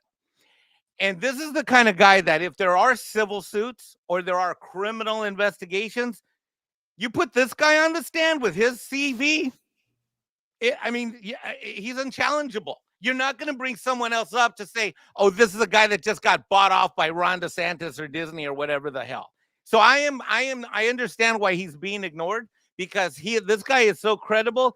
You start taking anyone realizes that you look into his background, he's untouchable. Untouchable. So yeah, I think there's potential stuff. I agree with Andrew, legal mindset, 100%. Is there the political will to enforce what should be? Look, a good friend, one of your members, a guy named Elijah Snow. I can't tell you what he does, but let's just say he's in law enforcement in one of the U.S. 50 states. He's seen people go to jail for a lot less than what this guy Jennings found that Disney has done, for sure. Oh yeah. Absolutely. Well, and I don't want to give anybody any false hope that anybody's going to go to prison over it, because it's about political will. Yeah, I say money buys its way through most of this kind of crap, unfortunately. As long as it's not in Hunter Biden's briefcase. Or in his laptop. Or his laptop. But yeah, so Andre, was there more you wanted to cover as far as this Elon Bob Iger stuff, or should we get to what the audience is talking about? Yeah, I think we can get to what the audience is talking about. I think we have clearly established Disney is screwed, and it's only going to get worse from here on out if you are Team Iger. Mike, anything else that you feel that we have missed before we move on to what the audience is saying? Nope, I think it's great. When you clip this section out, Andre, I've got the title for it. Iger Musk be fired. Nice. Iger I like must it. be fired. Okay. Musk be fired. I'll take it up for consideration. It is a little jumbled. It might confuse some folks, but I see where you're going with it, Paul. I might put it in the thumbnail. Yeah, that's where it works. Title. Yeah. Iger Musk be fired. So what we're going to do is we're going to start from the bottom of the super chat, since they're more relevant to the topic at hand, and we'll work back around. So we're not skipping anybody's super chat, or we're not missing one. We're touching your bottoms. That's right. We're touching the bottom first. We're going straight for the bottom. One fan sends in $4.99. Says, think about why Elon changed Twitter to X. Disney would have seriously expand the application. Yeah, because they were going to buy. Disney was looking to buy X at one time when it was still known as Twitter. I mean, I can tell you why he changed it to X, because he's had that domain forever, and he wanted to call PayPal X. And then the next thing he did, he wanted to call it X, but everyone around him said, stop, Elon, it's stupid, don't do it. But then with Twitter, I think he's all completely on his own, and he pulled out the domain that he's owned forever and said, I'm calling it X because I like X. It's purely a personal thing. I mean, I'm surprised it's not called Tesla X. What the heck? Or SpaceX. Yeah. I drink Teslax. It's good for my. Well, that's my your movement. personal problem. Yeah.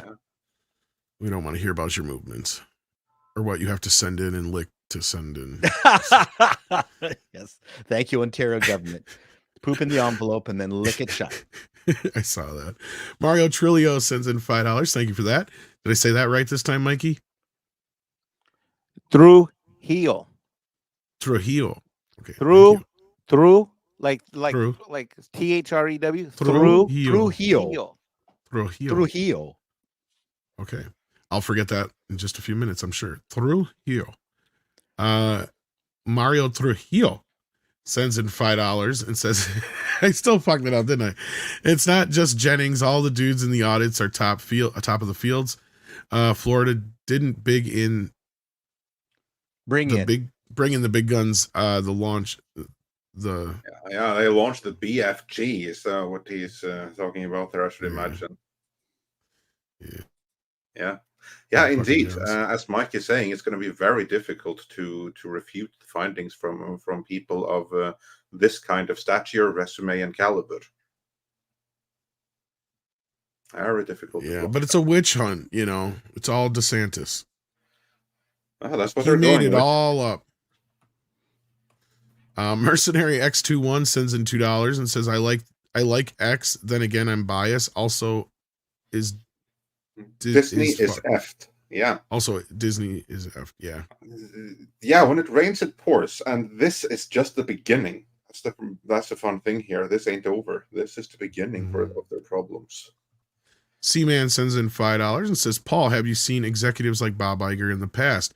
What would eventually happen to them? I didn't hang out with anyone at that level. That's in fact. What about anyone that incompetent? Well, I mean, generally at that level, you don't want to run into them because their time is so limited. And even if you go up and say, hey, Bob Iger, just good to see you. What are you going to offer him as a good idea with the 3 seconds that you've now wasted of his time? Like, you stay away from the big execs. That's there was actually that I believe it was like in the pilot of the Tick series, which I thought was like one of the best moments in it, where you have Christopher Lloyd who's playing a CEO when the Arthur character has like an idea, and he says right off the bat, like, my time cost like $5,000 per minute, so fine, I'll listen to what you have to say, but I want it to cost less than $20,000. Right? Well, that's kind of like the issue. Their time is expensive. Yeah, a friend of mine, was itching to approach the president of Apple at the time, not Jobs, and his friend grabbed him by the shoulder and said, "What are you going to tell him that's going to improve Apple or change the world?" Nothing. Then he said, "Stay here." Yeah, exactly. Probably wise. And then moving on from there, we have let's see. Then we have Unlimited Power, who's been a member for 9 months, saying, do you guys know what are the best shelves for toys, like 6 to 8 inch action figures? I have absolutely no clue, not being a toy collector, but maybe Mike has some recommendations. There is a brand that people buy. See, downstairs I use a China case. I bought a China case, which is a very expensive option. Unlimited power in the chat. I'm gonna post a link. I'll send it to you that people use. Stand by. Otherwise, IKEA generally has a very good selection here. And Patrick Robinson says for $9.99. Thank you, Patrick. I heard about the Crow remake plot. Oh my God, sounds bad, and the Crow in name only. I hope none of that is true. The original is one of my favorite movies. Oh, well, Tom, what do we have to say about that? How real is the leak? Courtesy of Mr. So real that Lionsgate reached out to Mr. H and asked him to take down his video. No. Yeah. And I can tell you, and their only claim was, well, the movie's not finished yet, things could change. And Mr. H and my response to that were pretty similar. And you ain't got time or money to fucking change shit with this movie now. What the hell are you talking about? This movie is as is, kids, and it is going to be a stinker. So it is really, when he says in Crow in name only, Patrick is right. It is, they might as well have made their own new thing. It is so different. It's one of those situations again. I don't know if that's where this creativity outlet is going. I don't know, help me out here, Script, with this, but like, seems like anymore when they try to remake or reboot or retry to do some of these things, it's like you inject so much original stuff into it that takes it so far away from the mothership that why didn't you just do your own thing? Like with Child's Play, it was like, well, when they did Megan, it works because they took all the original stuff that was in the new Child's Play remake and did its own thing. No, that's the irony of Hollywood. People, listen, same but different is a common phrase asked for by a lot of the studio execs. We want something the same but different. And when you get the IP on there, they're like, okay, well, we want something that's the same like The Crow but different. And they go so different that it's like, well, it's got some similarities, but it's so different. It really could be making more money for everybody if you just took in the risk to make it original IP, because now you've rebranded a new IP now that you own all the licensing to, which means you don't have to pay the original creator. It's far more lucrative to create newer stuff instead of adapting someone else's characters and work, unless you yourself are the principal rights holders to it. So I don't understand why. I mean, I do understand the sense. It's really hard to market a brand new idea. It's hard to get the word out to a lot of people. It's hard to convince audiences to be as excited as you were when you came up with the idea. It's a big hurdle. But when you've got something as big as a studio or even a modest production house that has access to distribution, you find the right advertising agency that actually knows how to sell something, you can actually make some waves, especially if the product is good. Right now, what we're dealing with, at least suspiciously with The Crow, is we've now got another entry into The Crow that's probably going to do more damage to the franchise as some of the subsequent sequels and television shows did to the franchise. So are you really helping your IP, or are you gutting it? My experience is when an executive says same but different, as the project moves along, it becomes the same at the very end. Yeah. Well, especially if the producer is terrified with the difference that are well, being pitched. there's that. Well, that's my point, is that they really don't want different. I'm surprised they made the movie without any incidents, which was hilarious to me. But well, I think that they spent their incidents quota in the first movie, where they shot and killed the lead in the middle of it. Well, I didn't mean to go to that extent. I just meant that this franchise has been like a cursed franchise since then, right? Like none of the sequels had managed to do anything. The series flopped. They have tried to get 4 or 5 remakes off the ground now. Script, I know the last one was Jason Momoa was involved, and I know there was at least 2 or 3 before that where they tried rebooting this. So this one I was surprised it got finished, and they only finished it because it was underneath the radar, and they had finished shooting it before anybody really even knew what was going on. So I have very little faith in this thing. It's probably very cheaply shot, and again, it sounds like it's in Crow in name only. I'm not going to get too much into details because we don't need to get in trouble with Lionsgate, but like basically he doesn't even put on the makeup until the third act. And what this reminded me of from the plot kind of sounds more like they're trying to set up like a trilogy, because a lot of the story is early on story stuff that isn't even addressed really in the original story all that much, but yeah. And they changed they changed everything, like the origin, everything, who these characters are. They make Eric and Sarah very unlikable, if you ask me, because they turned them into drug addicts. So yeah. Anyway, moving on. Let's see here. Let's go back to the top now. We've got Action Com, who sends in $5. Says, I take it Ziegler has gone from innocent young Naif. Did I say that right? Naif, who said something stupid. Yeah, she's unlikable and is box office poison. I don't know. Well, could she be box office poison yet? I mean, that's the question. Has she gone from just being, somebody who said something stupid to pure box office poison? Well, to us online, but to the general audience, they don't know what's going on. Yeah, no, I agree with that. I wouldn't, like, for instance, I wouldn't blame Hunger Games performance on her. Like, it's just the fact that nobody gives a shit about a prequel to Hunger Games. That's why. And it's holding up fairly well at the box office, as I predicted that it would. It's doing, for the most part, what it has to, yeah. Yeah, it's a fairly decent movie, and it's going to be profitable because of the way that they divided risk there. They might not want to do it again, but they're not going to lose anything on that particular movie. Now, as for Rachel Ziegler, I agree. The vast majority of regular moviegoers have no idea who she is or what she stands for or anything like that. It's only those that regularly follow this stuff that really can't stand her.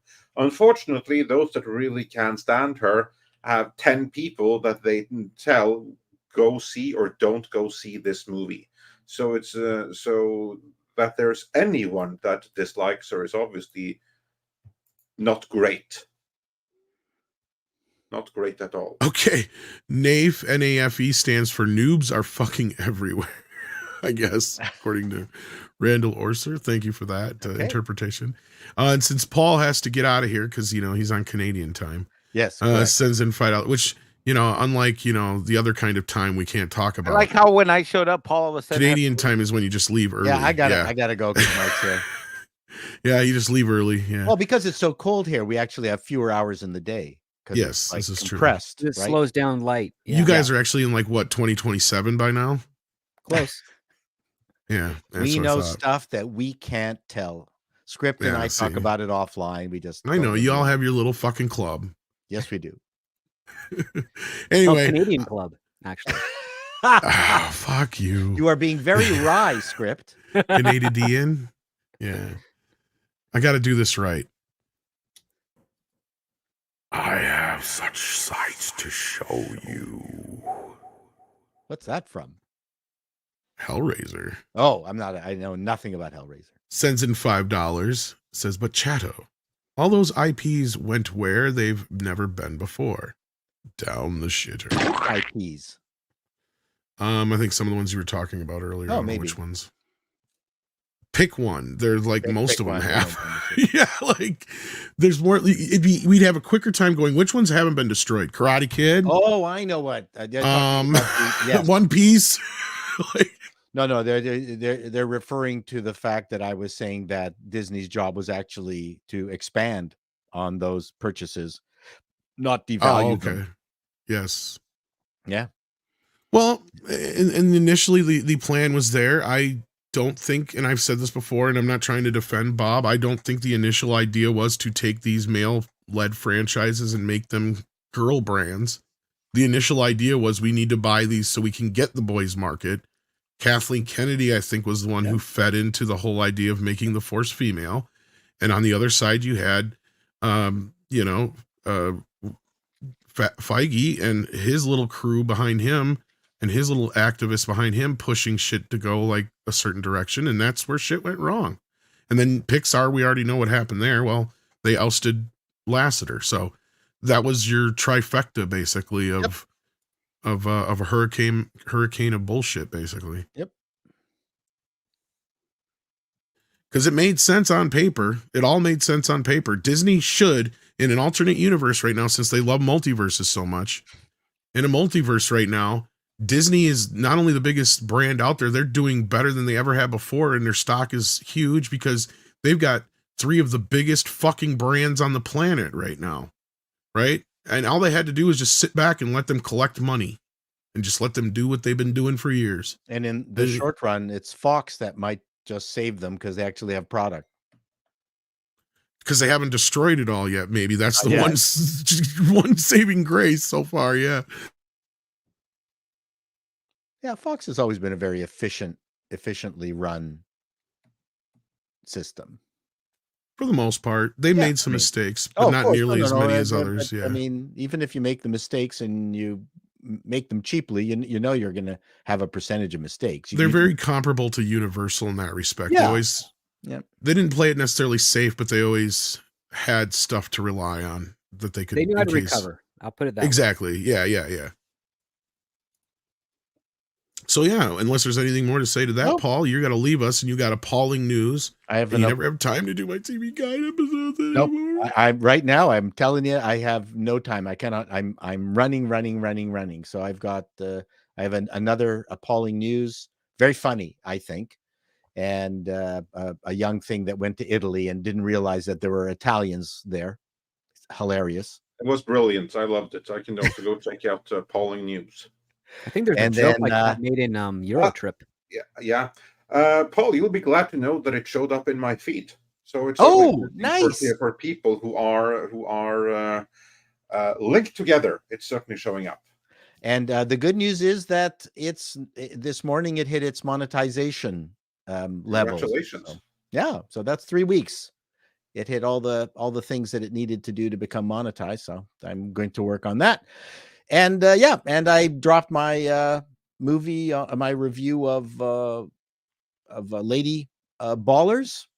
I'm sure it'll have controversial responses, but it is what it is. And I will see all of you Monday. Right? Have a good weekend, everybody. Have a great weekend and enjoy the few hours of sunlight. After the 21st, it will start increasing incrementally. Yeah. Same with you. You're in the same boat.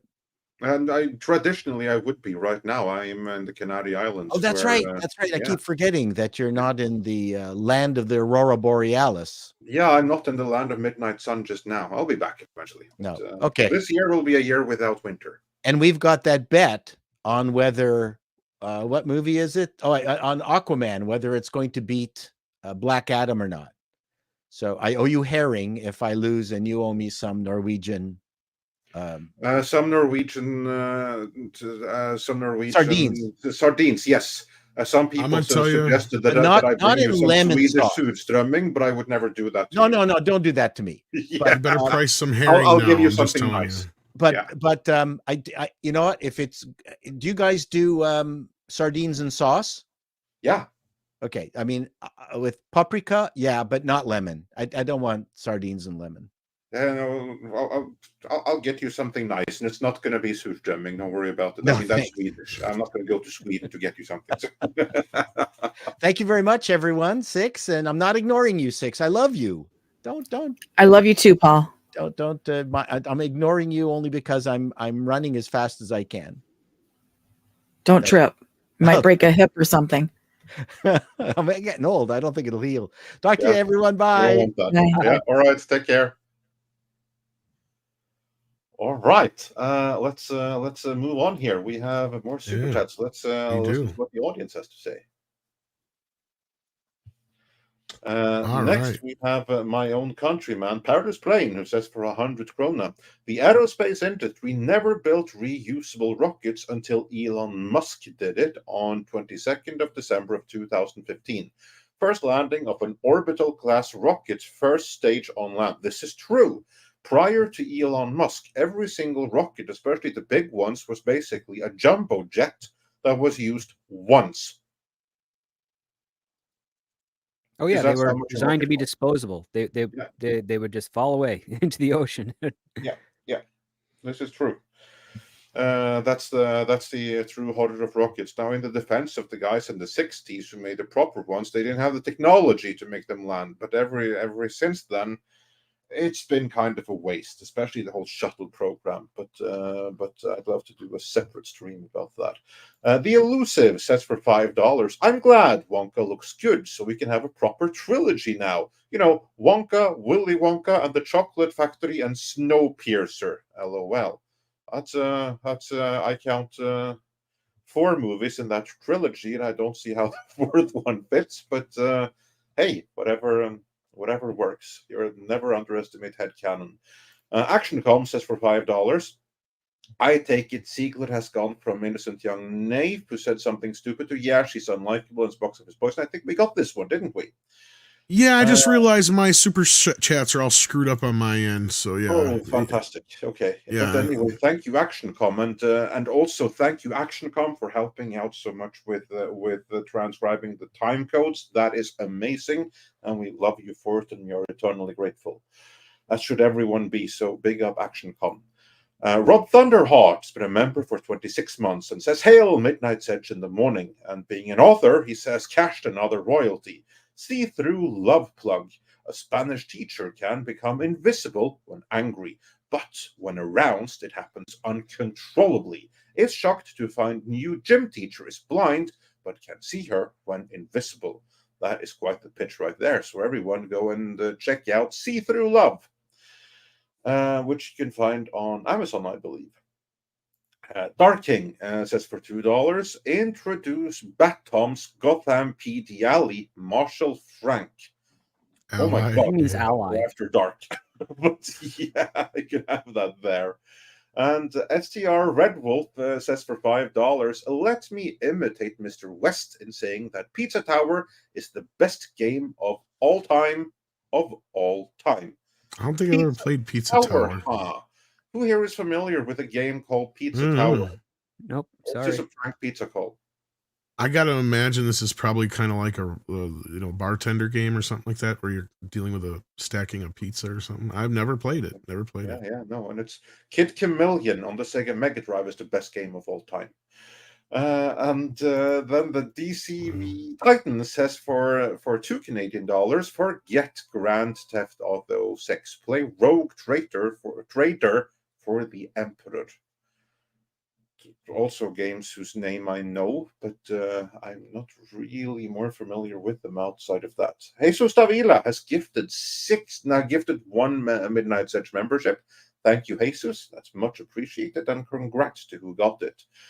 And Valid Haji says for is that New Zealand dollars? I think. Yes. This one is screaming because X is bleeding. Simple. Yeah, he's not denying that. That is annoying, but I think there's a little bit more to it than just pure monetary loss. He does come across a little bit more like real life Iron Man or Tony Stark, who is willing to take a financial hit for the right cause. I was going to say, you got to understand, if X folds, it's not like he's going to lose his house. Not only that, he may not be getting the ad revenue he needs, but he's getting more users every week. It's the thing is that whatever ad revenue or whatever advertisers that maintain contract with them, they're going to get a lucrative response because the market share is increasing with Twitter's subscribers going up. Right. And eventually other advertisers will find their way there anyway. So absolutely. That was what I was saying. And I understand now why he didn't say that publicly, because I'm sure it's what his lawyers told him not to say. But yeah, at the end of the day, these Disney and all these other advertisers are going to realize sooner than later that they need Twitter a hell of a lot more than Twitter needs them. Because if it wasn't for Twitter, nobody'd be talking about half this shit. It may not be the world right now, but it is one of the cheapest advertising things they have. And it also is an aggregator and gives them a lot of information on things like they can quickly react to. Like 9 times out of 10, when you see them react to things, it's because they have something that's trending on Twitter. Like, look at the whole Sega Sonic the Hedgehog deal, for instance. That was because the shit exploded on Twitter and other social media. How right was Elon Musk when he said that Twitter is going to be the place for real news, actual news? How right was he? He called it like a town square recently. And I agree with him. And that's what I've said. That's what makes Twitter different than any of the other social media platforms. Because like Facebook, you can kind of isolate yourself. You can shut off all this other stuff. It's not like open to you in a way that Twitter is like a raw nerve where it's constantly running. And even if you try to avoid certain things, you can't, right? The other platforms, it seems like you can kind of regulate that a little bit more. And in that respect, I see that as a way where people can't be stifled as easily as they are on the other social media platforms. And I think that's where Elon is has the right state of mind to kind of get this place more like a town square, because that's kind of what it is already. But it needs more voices than just one side, is what he's also saying as well. Yeah. But anyway. And then moving on, Black Wolf Inc. has become a new member, and he also sent a trinity of SuperChats. Among them, the moment the MCU fell apart, when it was Agatha all along instead of Mephisto like in the comic. Ralph Boner only made the damage far more severe. I agree with this 100%.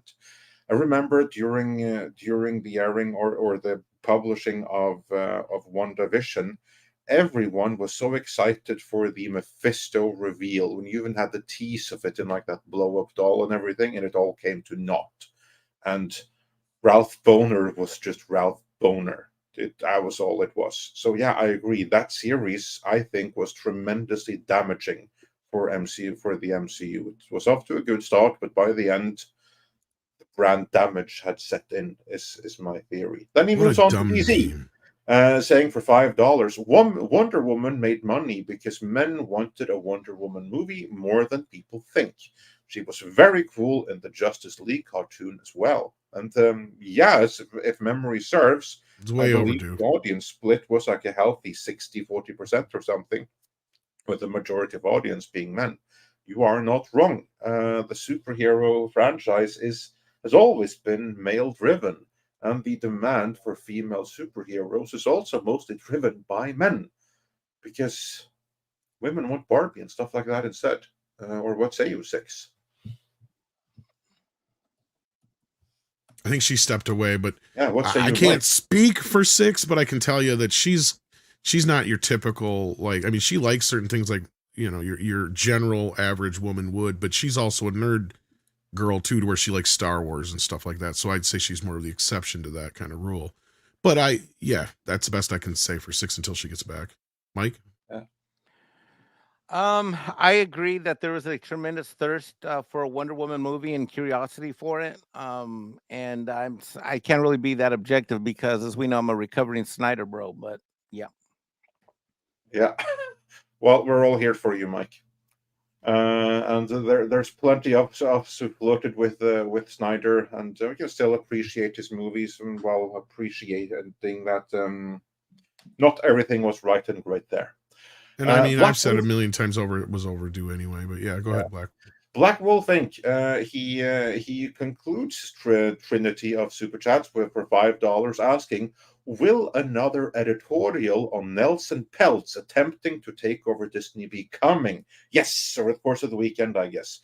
Should Bob Chapek also be reinstalled as CEO if they are successful? He could, but it's not going to happen. Too much damage.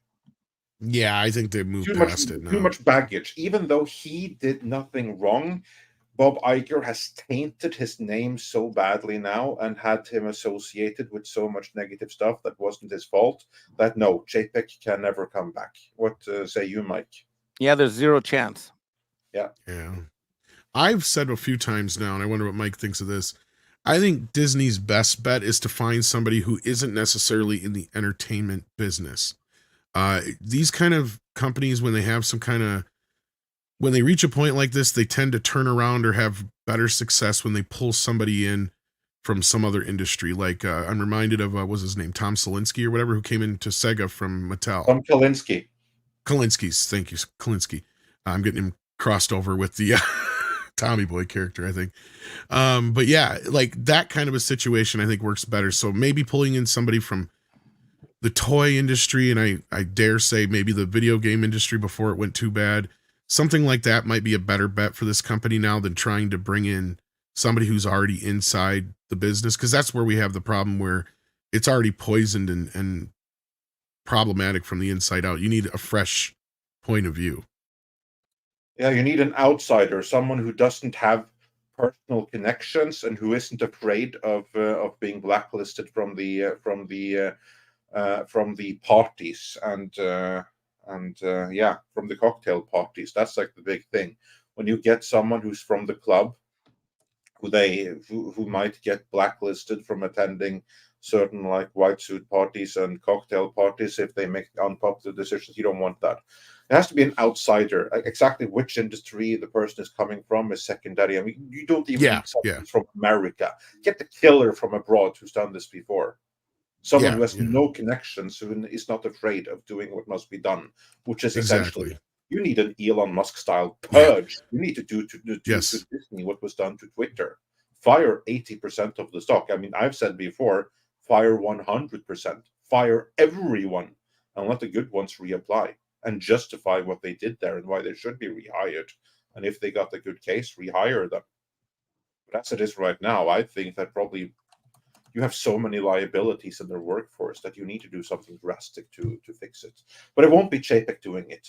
He had his time, he blew it, and I hope he enjoys his retirement, because with the beating he took in the media, courtesy of Iger, he can never get another job as a CEO again. I was asking Mikey the question he never got to answer. Oh yeah, sorry, Mikey. Any final thoughts on this? No, I did answer. I said that there's no chance that he'll come back. No. My question was, do you think that their best bet is to go with somebody outside of the industry? Well, the reason I didn't say anything is that is what needs to happen, but I don't know how that could happen, because there are so many competing interests for. Yeah, how do I explain this? It's kind of like, who would be the best president of the U.S. when there's so many competing interests to install someone that different people want? This position is so politicized in the industry that it has to be someone from Disney. It's gonna. I can't imagine what outsiders everybody gonna agree to. And the main problem is because the board is so effed up right now. Well, that's where I'm saying fuck the board. Yeah, you need to begin with the board. You got to fix the board. In order to have the conversation about who should be the CEO, the whole board has to be fixed first. That's what has to happen. Well, I get what you're saying, the chicken before the egg kind of thing, but that's where I think where me and Andre are coming from is you have to have somebody who can come in and you not have this outsider come in. That's amazing, but he's got this fucked up board that doesn't let him do shit. Yeah, no, of course. I mean, it goes with, like that was the implied part. But before anything else can happen, the entire board has to be fired. All of them. The entire board needs to be fired by the shareholders and replaced with a new board. Then the new board needs to appoint a new CEO. Yep. And then exactly who that is. I mean, there are many who could do it, but you need a real killer, and you need someone who has like no personal ties and like that's what I was going to get to exactly. Yeah. And that's where I think going outside of the entertainment industry is your best bet, because like the Tom Kalinske deal, part of that was he knew certain industries and he knew how to sell, the Sega to the right crowd. That's not the point though. Also, I'm sure he didn't have as many friends in that industry, and there was plenty of times where he strategically let himself be the bad guy. Oh, absolutely. I mean, he went against Nintendo hard, and it actually worked. They overtook Nintendo in market share. It was only with Donkey Kong that Nintendo started fighting back, and also with Sega screwing up because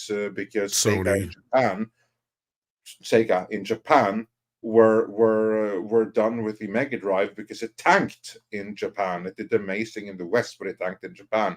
They wanted to move on, and that's what led to all of the problems with the 32X and the Sega Saturn and the CSX. Them wanting to work. That's all decisions from Sega Japan. They were the ones that fucked the company. Tom Kalinske is the reason why it was such a big hit in the West. No, I know. What I was saying is they fucked up by not teaming up with Sony like they should have.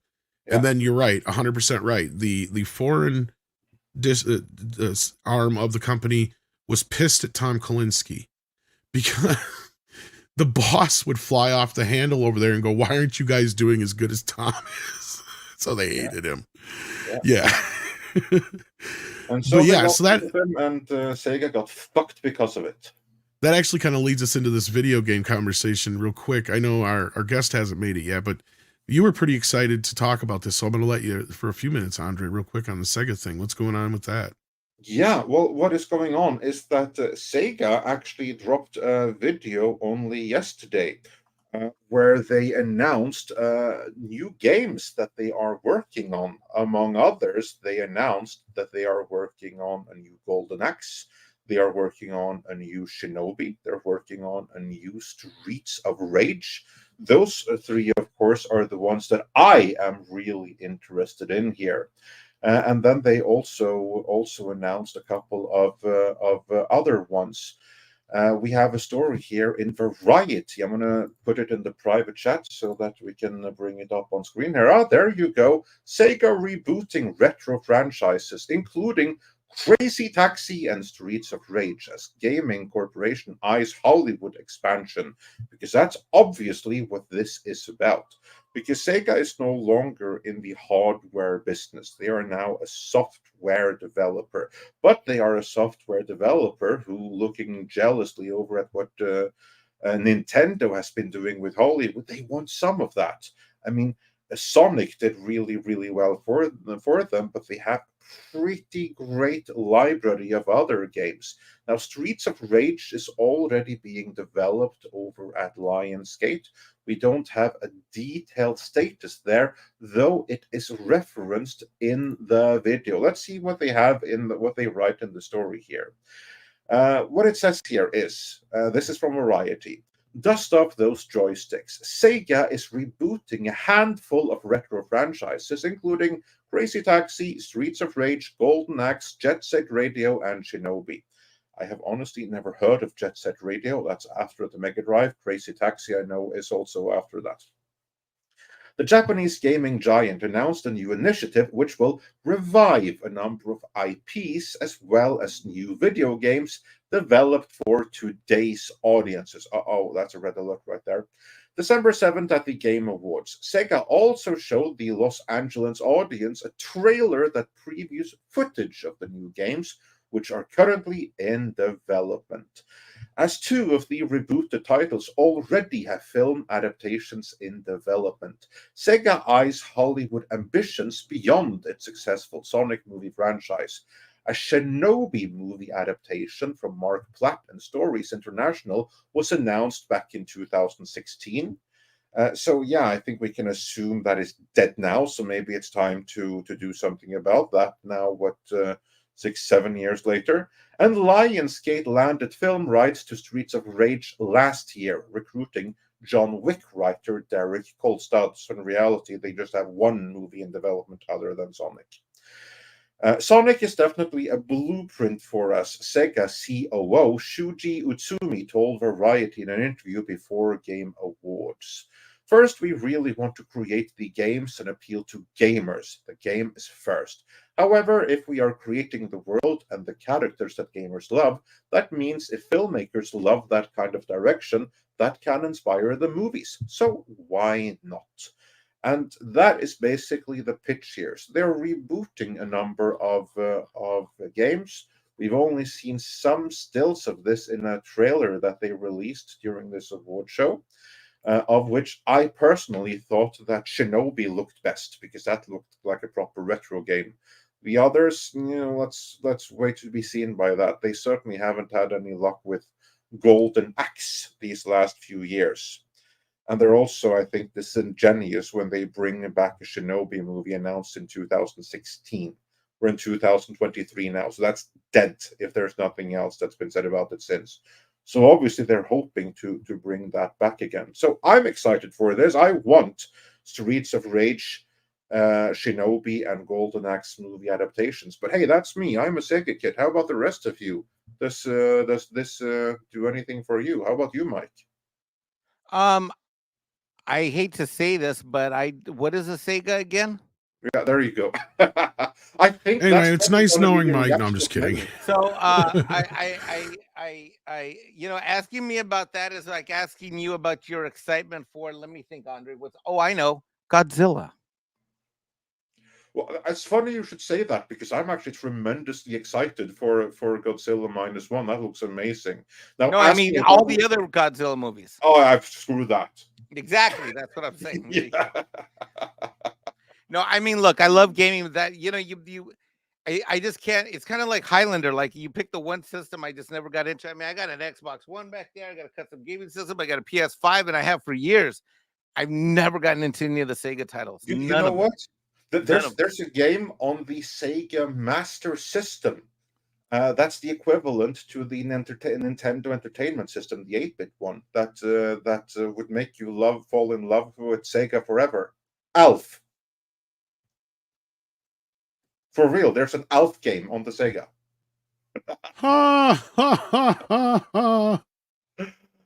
Oh yeah. Wow. What a welcome back. Wow. That's going to be the first game that's featured on the Midnight's Edge gaming channel, isn't it? You're shitting me, right? You just said that to make fun of me, right? You know, besides Mikey looking extremely sexy lately, I gotta say, look at that man. He's very sexy looking. Somebody sent him a gift and expects reviews. Do they not, Mikey? I'm not watching that shit. It's downstairs. I'm not watching. Oh, I was gonna make you show Andre because he'd be jealous that you have it. But yeah, downstairs cabinet. Somebody sent him the actual box set, Andre, of Elf. I don't even. It's still in the plastic. I can't. Really? Oh wow, nice. Oh no. Nice. I'm surprised he didn't get like 3 of them. To be honest with you. And it's the one time I did it because I didn't expect anything. It was and there's no card. I have no idea who sent this to me. No idea. I can think of at least 3 people, like I said. So I have no idea who sent it to me, but someone. And did. I'm No not, card, I'm no not name, narking them out. Nothing, no name, no card, nothing. Just showed up. Oh, that's amazing. I love it. Like I said, I'm surprised you didn't get at least 3 of them because there was one person who said flat out, they're like, I can't afford the big box set, which would be hilarious. But yeah. I said, why? So you can watch him try and burn it on screen or some shit. Anyway, here we go. Yes. Out on the Sega Master System here, reviewed by the Angry Video Game Gnome. He did not enjoy it. So, like, he don't like anything though. He's like us. We hate everything. Remember? Yeah. So yeah, no, that was a real thing. So yeah, I know you're looking forward to it, but Mikey doesn't even know any of those franchises, it sounds like. Script Doctor, are you familiar and or looking forward to Golden Axe, Shinobi, or what was the other one that they were working on? Crazy Taxi, and then something else that I've already forgotten. Shinobi and Golden Axe wouldn't be mind going. I wouldn't mind getting back into playing. I used to play those actually when they were on the arcade systems as opposed to the Sega Genesis or Mega Drive. So yeah, I think that'd be cool to revisit again. Yeah, for those that wonder, for the Nintendo kids out there, Shinobi is Ninja Gaiden, but superior and for Sega. Yeah, it's pretty good. 6, are you familiar with any of those? Are you looking forward to it? Are you a gamer at all? Not so much. I play a little Fortnite and Friday the 13th and some Star Wars games, but I am, for all intents and purposes, not a gamer. Gotcha. Yeah, I mean, I'm for the most part looking forward to these, but actually I'm more excited that I heard they released a pack of all the Jurassic Park games, Andre, including the Sega one where you get to be the raptor. Oh, yeah. They had some amazing Sega games. I mean, I loved that version of the game. In the Mega Drive library, like really late in the life cycle. So those were some amazing games right there. Well, and that's what made the Genesis stand above the Nintendo, is you get to do shit like that. And yeah. But I do think that the reaction on this panel right here shows the problem that Sega has here. They have stayed out of the limelight for too long, and they're not sufficiently known. And the only people that's going to get excited by something like this are old-time Sega fans like myself. Like, I get excited by this, but like mainstream audience, they never heard about Golden Axe. They never heard about Shinobi. You have to build the brand from scratch here, at least where the general audience is concerned. Like, you have a good starting point, but I wish them well, and I hope that the games are going to turn out good. But yeah, Golden Axe has they haven't had much luck with Golden Axe for the past few decades. Yeah, I haven't played no Golden Axe games since the Genesis, but I mean, as far as like movie franchises, I'd say Golden Axe, Streets of Rage, and Shinobi probably have the most chances of doing something, but we'll have to see how that works out, I guess. Yeah. Chaos Sonic 1 sends in $5, says calling Iger a charlatan is an insult to charlatans, as even they know when they're getting in over their heads and when to pull out. Yeah, that's true. And we got Smith Self, who says Iger versus Musk. Is this the modern version of Twain's quote about never arguing with someone who buys ink by the barrel? Thank you for the $4.99, Smith Self. And yeah, I mean, look, I mean, honestly, Musk could be doing a hell of a lot worse than he is already to Bob, if he really, really wanted to be a thorn in his side. I see Mikey nodding his head, so he knows what I mean, right? So, I mean, we don't even have to speculate on the many things that Musk could be doing right now but he's not yet. Yet being the operative word. Musk could recommend lawyers to Bob Iger. That would really hurt him. I said that. You stole my joke, you fucker. I was waiting for you to say it, but you had too much of a pause. I know. Well, I said that the other day, so I already used it. Yes, it is yours. Yes, he could be like, Bob, I know some good lawyers. Yeah, exactly. Yeah, I mean, it's kind of like fucking with William Randolph Hearst, I guess, in a way, back when he was powerful. Yeah, or back when he was alive, he was always powerful. Yeah. He lost his power near the end. That's where he got taken down by a kid from Hollywood, believe it or not. Well, he was not powerful enough to tear down Citizen Kane. And right now, Iger is gonna get torn down by a kid from South Africa. So yeah. Yeah, Hollywood. It's the reverse now, right? It's yeah, it's kind of ironic in a weird way, like how it's spun around on itself. Indeed. But yeah, keep moving. He took on the wrong guy. So yeah, let's keep on moving here. Bucky Cat sends in $5 and says, when parents are calling the theater and asking if it's safe to bring their kids to Disney offering, Disney is in deep trouble. Do they even bother doing that anymore? Well, it was that park place that you should be reading regularly and checking out that reported on the story that there was at least a couple of instances where theaters were asked, is this movie safe for families? Because they have learned by now that Disney movies generally are not. I mean, I guess I'm not surprised. I mean, I remember, where was it, South America or whatever, they had the sign setting up front content warnings already and stuff, and that was a year and a half ago already. So yeah. Yeah, I think it was like about a year and a half. Yeah, certainly for Strange Worlds got. This was for Lightyear, if I remember right. Yeah, that too. So that would have been a year and a half ago. Yeah, that's what I was talking about. Yeah. Because they warned of the same-sex kiss or whatever in the show, in the movie or whatever. Felix P sends in $2, says, "What's the chance Iger and the goons are fired?" Oh, you got to get somebody in there who actually wants to get him out of there first, right, Mike? Yep. Yeah, because first this begins with the board, because only the board can fire Iger, and as it is right now, Iger has appointed the board, and he is personally close to every single one of them. So that board, which is a board in name only, they will never fire Iger. They will fight to protect him to the nail, because if he's gone, they are gone, because they have no reason to be there other than to be his minions. Almost everybody that's on that board right now was suggested to be nominated to the board by Iger. Yeah, to the board. They're his picks. Yeah. And you know what? I've said it before and I'll say it again. We probably have a better chance of seeing Iger hauled off in cuffs over the shit we just heard the other day if they decide to go with any kind of criminal filings, basically. Yeah, thank you, Script. Because, at this point, that's where we're at. Because there's nobody inside Disney that's going to dare take on the king other than Peltz, and they're doing everything they can to try and stifle him at this point, but he grows more powerful, so we'll have to see. Especially if Elon throws his hat in this ring, that could get so fucking interesting very quickly. But we'll have to see how that plays out.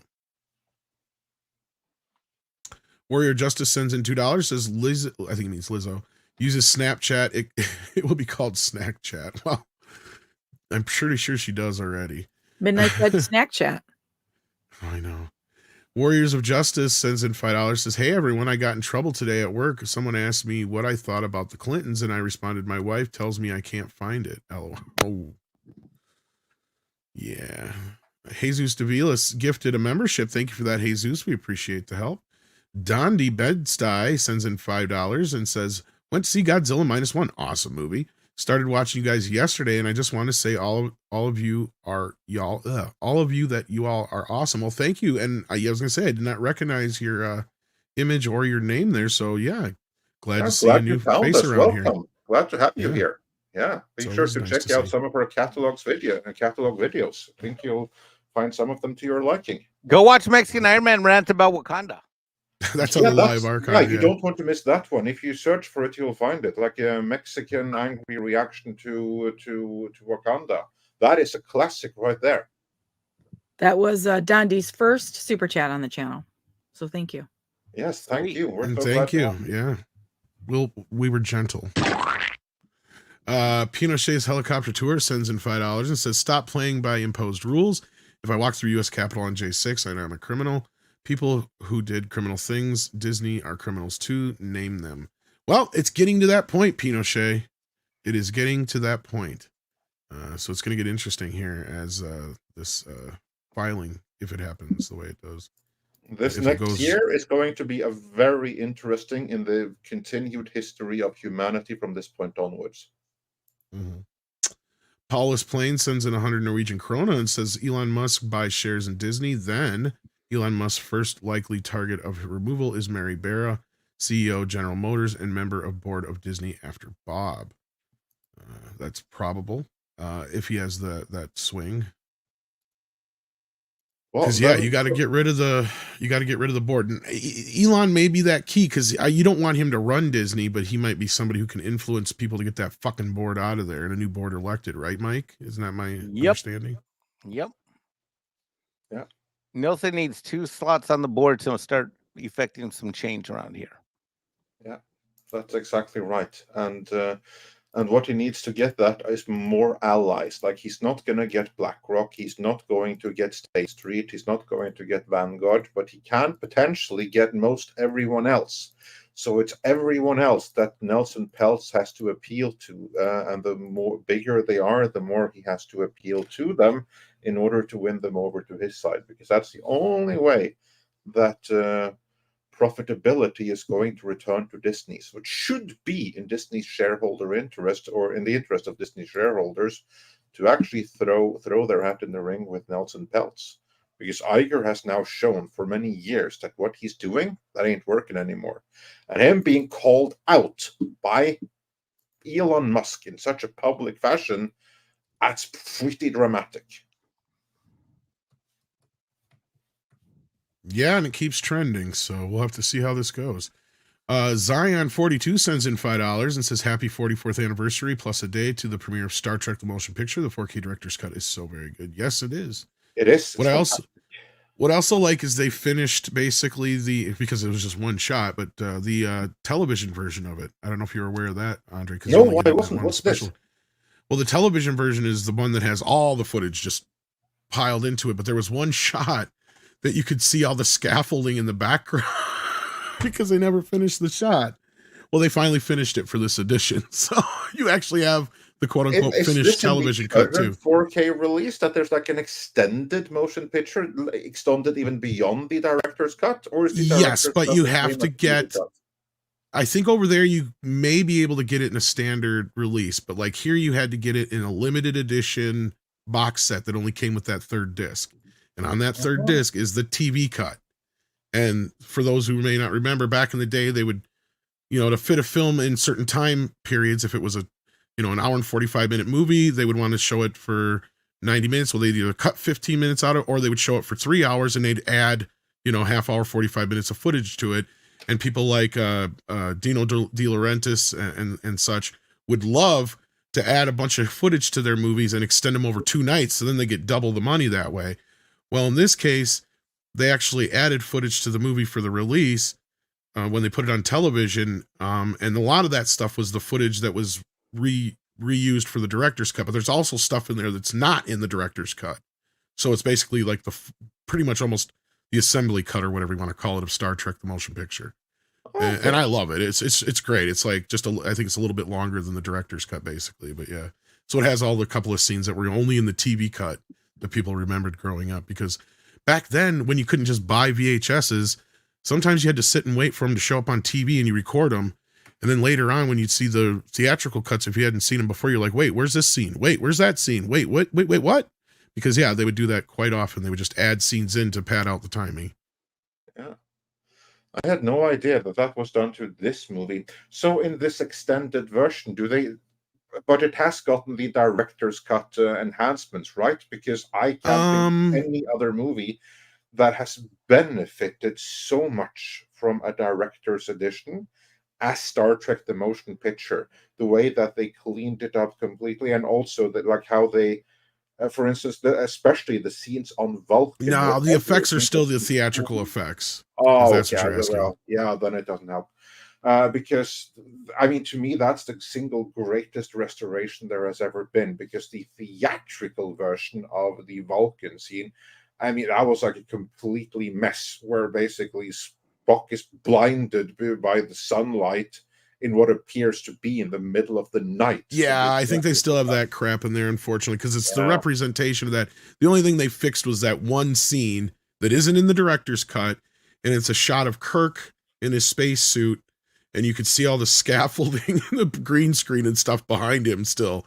And they just left it alone in the TV cut because they didn't finish it. They didn't fix it, but they needed the scene for padding. But now they've actually finished that shot.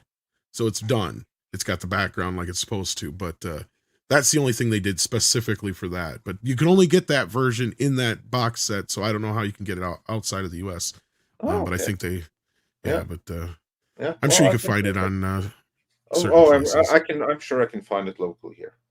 You can check locally, it out. Being in Somebody's Norway. probably already done a fan cut of the whole thing anyway. Who knows? Yeah, because that's what I mean. It'll be easy to do a fan cut of that then to make. Yeah, because I was upset on some of the changes that they made to this director's edition from the 2000, what was it, one, when the original version wouldn't come out, because they did, and even Robert Meyer Burnett called them out on that, so you can check out his reporting on that. But anyway, we're running low on time here, so moving on, we've got your hornographic fat uncle sends in 14 South African rands. It says, well, must take down Disney owned promotional pages.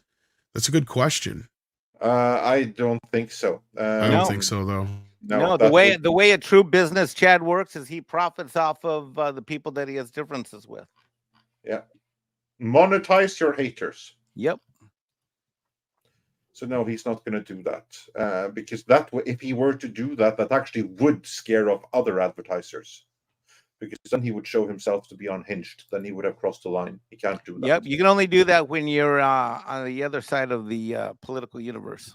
Yeah, exactly. It's okay if you're like if you're on the cancel train on the other side, then you can do it. If you're trying to be someone who's unifying and who wants to bring back freedom, then can't do stuff like that. Moving on, STR Red Wolf says for $10, thank you so much. Pizza Tower is a Wario Land-like game where to save your pizza place, you must take down the named tower level by level. Sorry, Andre, it's not on the Sega Mega Drive. Yeah, I figured. That's why I hadn't heard about it, because I know with Crazy Taxi, that's like Saturn or something. Something that was beyond my time. Because by that time, I was over gaming for many, many years. Pinochet's Helicopter Tour says for $2. X relays information governments cannot curate. Yes, that is indeed true, and I'm blown away by it. I can't believe some of the stuff coming out, and it's all true. It's horribly true. That's the order of it. The Seaman says for $5. What's really ironic is that I saw several BlackRock ads on Twitter lately. Post that BS boycott.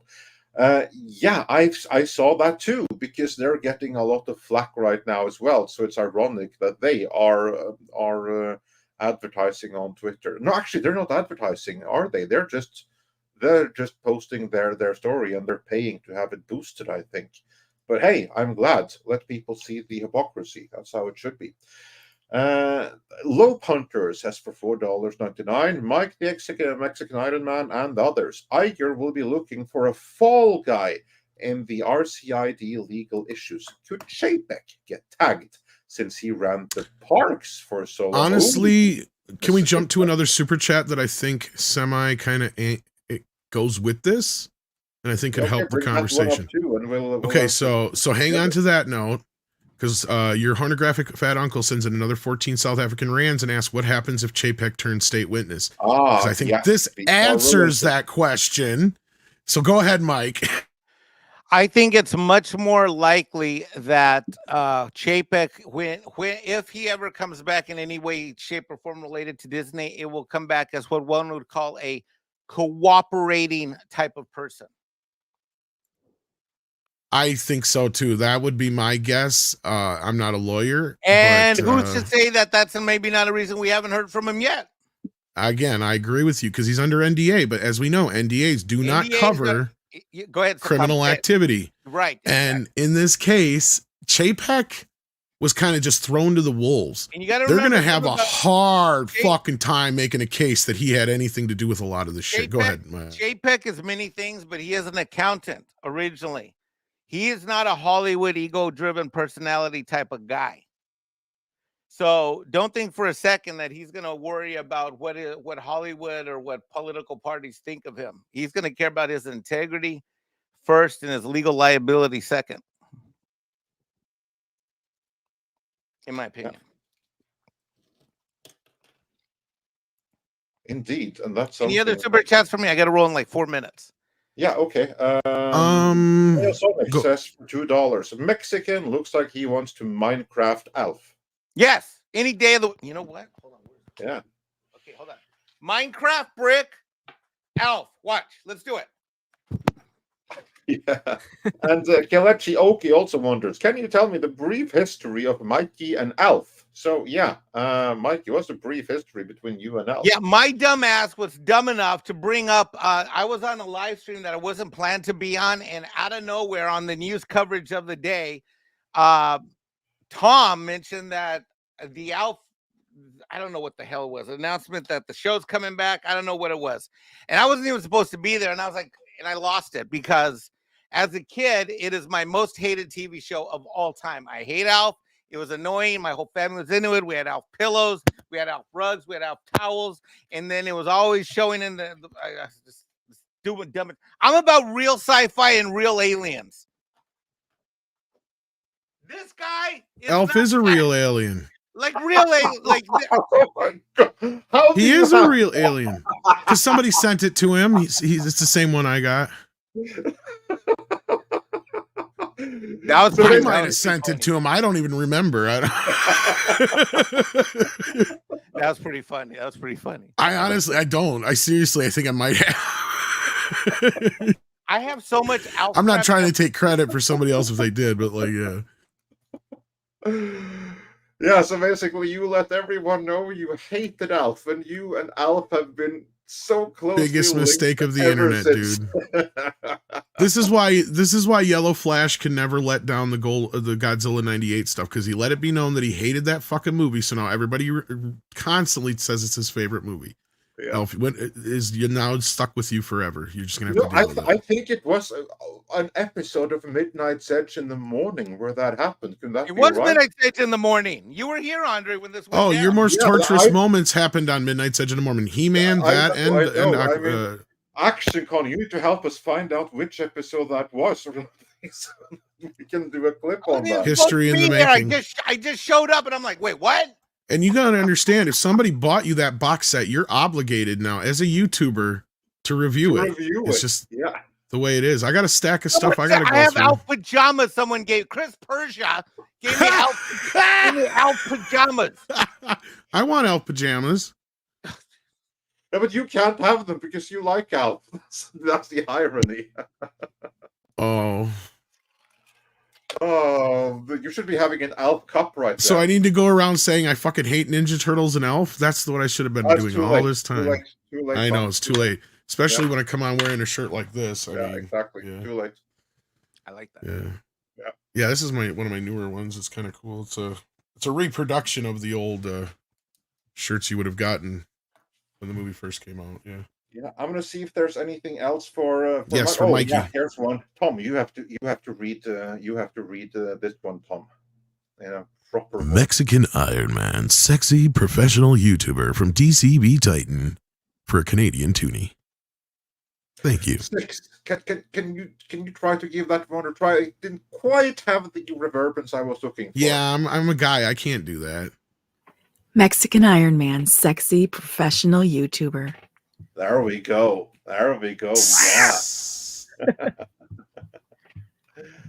Did you hear the skizzle? That was everything for Mike. So, Mikey. Nope, we have unless I didn't unstar these. Mercenary X21. No, I don't think we read this one yet. No, we didn't. Thank you for the 5 Mercenary X21. Mikey, on Disney telling the audit they can't go I2 the power plant. How much do you want to bet there is drugs or human trafficking going on there? Okay, he's talking about the power plant that is basically inactive or whatever it is. Well, I don't know about the other types of activity that might be going there, but here's what happens. What sometimes happens is that I think this is what I think they did. I saw this once when I worked in the county government in San Jose. What I think happened is that on the Disney side, they committed to spend money a certain way, and they ended up having Reedy Creek spend money a certain way. And what happened is they double funded what was allegedly one project, and in the end, nothing got funded, but they used the money here to go do something else. That's probably what happened. They used the CapEx money to cover operational losses of some other business unit. And they had Reedy Creek actually do the project, so it looked like the project was done. If I were an auditor, that's what I would go in and find out, and I'll bet you that's what they did. No guarantees, but that's usually when you see assets that are like funded but not truly being utilized for the stated purpose. They were basically fake dummy projects made to look like they're operational projects, and they never were. Yep. All right, 6. Is there any other super chats from Mike that I missed? Here we go. Yes, I think this is the last one. So if you had one that was for Mikey, let us know in chat so we can bring it up. But this, I think, is the last one. Kitty Bear says, the only thing funnier than what is happening with Disney would be watching Mike doing live Alf reviews. We should have Alf watch party. That would be something. Yes. No, stop that. No, Andre, no. That is the worst idea I've ever heard, ever. Your mouth is saying no, but your body's saying yes. No, my mind is saying no to Alf. My body's saying yes to you. There we go. But there was a yes in there somewhere. Yeah. That's my sexy face, 6. Yeah. And then this one is also for Mike. Your honographic fat uncle says for 14 South African rounds. So who's keen for a new season of Reacher? I am. Me. I hope it's good. I hope it's very good. I hope that really hope that Kathleen Kennedy of Amazon, Jennifer Salke, hasn't ruined it. So fingers crossed for G Reacher.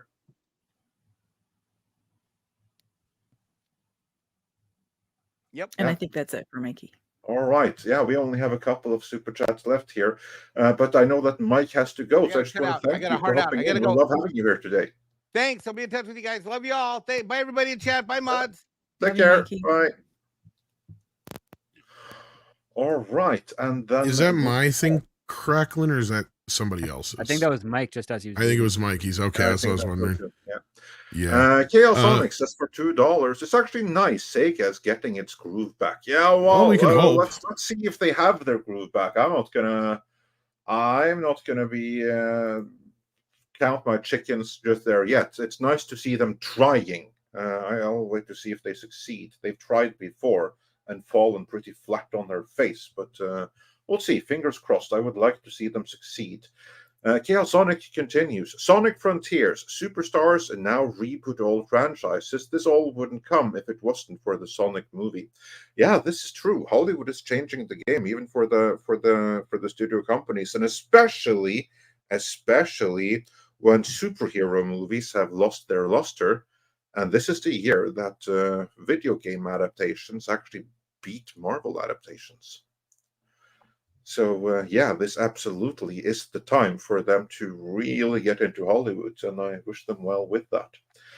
Mercenary X21 says the only Sega I have is a Dreamcast, nothing else. Well, that's a good thing to have because that's one of the best consoles ever made, certainly the best of its generation. It was a shame that Sega already had lost so much by them that they couldn't keep it up. Because of that generation, the Dreamcasts, I believe, was the best one. So yeah, good console to have. You have a piece of history right there. And Chaos Sonic also says, Andre, have you thought of getting a Steam account? No, I don't do PC gaming. We'll see, but it has to be something really special to convince me to go there. But I don't have any particular plans in that direction. Pinochet's Helicopter Tour says for $2, I prefer the 1953 CIA method of removing corporate boards. I don't know exactly what that method is, but I can kind of imagine, especially when Pinochet's Helicopter Tours brings it up. Yeah, I hope that Nelson Peltz will be successful in the more traditional way, at least the way that it should be done. But yeah, we'll see what happens with that. We will certainly be following it. And with that, we are actually caught up, at least in my end, unless there is something that I missed. No, I don't think we got this one. Jesus Davila sends in $5. Has got my tickets for Godzilla -1 today. Most of the seats were taken up already. Well, that's good news. That's good news indeed. Yeah. But there's only a week left to see it, isn't there? It got extended to the 14th, but I wouldn't be surprised if it gets extended some more. Now you're going to see it this week, right? 6? I was going to go see it yesterday, and then I had the beer bug like 2 months ago, and I still get these coughing fits, and so I woke up at about 11 o'clock coughing, and I coughed for the next 7 hours. Oh, so I feel like I can't commit to a movie because I don't want to be sitting in a movie theater coughing. So yeah, no, I get that. I get that completely. So 2 months, huh? Yeah. Oh, that sucks. Yeah. Well, hopefully you get a chance to see it soon. Yeah. DCB Titan sends in a toonie from Canada and says, how about ports of Genesis games on Steam? Well, are you a Steam player, Andre? Is that even available? I don't know if that's just a US thing or if that's outside. No, Steam is available everywhere. I was going to say, I'd imagine it's pretty much everywhere. Yeah. Here's the thing. I wouldn't necessarily be interested in playing ports of Genesis games on Steam because I'd rather put those play the ROMs directly on the Sega Genesis Mini, which is pretty awesome to put them in there. What I would be interested in, though, is some of the remakes, especially the remakes that actually are superior than the original. Like, for instance, the absolute best versions of Sonic 1, Sonic 2, and Sonic CD aren't the original games. They were improved in their Android remakes, and this remake is exclusively available on Android devices. It was done by Christian Whitehead, the same dude that later did like Sonic Chaos, or what's it called again, like the big one. Him doing that game was after having remade them for Android, and the Android ports of those are actually better than the original. So I'd be interested in that, plus some other remakes, like for instance the remake of Alex Kidd. I'd be interested in that. I'd be interested in the remake of Strider or any other kind of like remakes which are really, really cool and good. There was a remake of Castle of Illusion. I'd be interested in stuff like that. But for the original games, I don't need to play them on Steam because I can play them on something close to the original hardware, and I'd rather play it there with the proper controller and everything. I'm kind of a purist that way. Now, if only there was a way to get the Android ports over to the Sega Mini, that would be pretty awesome. But I don't know of such a way right now. I still have to upgrade my Sega or whatever, mess with it so I can get stuff on there I want.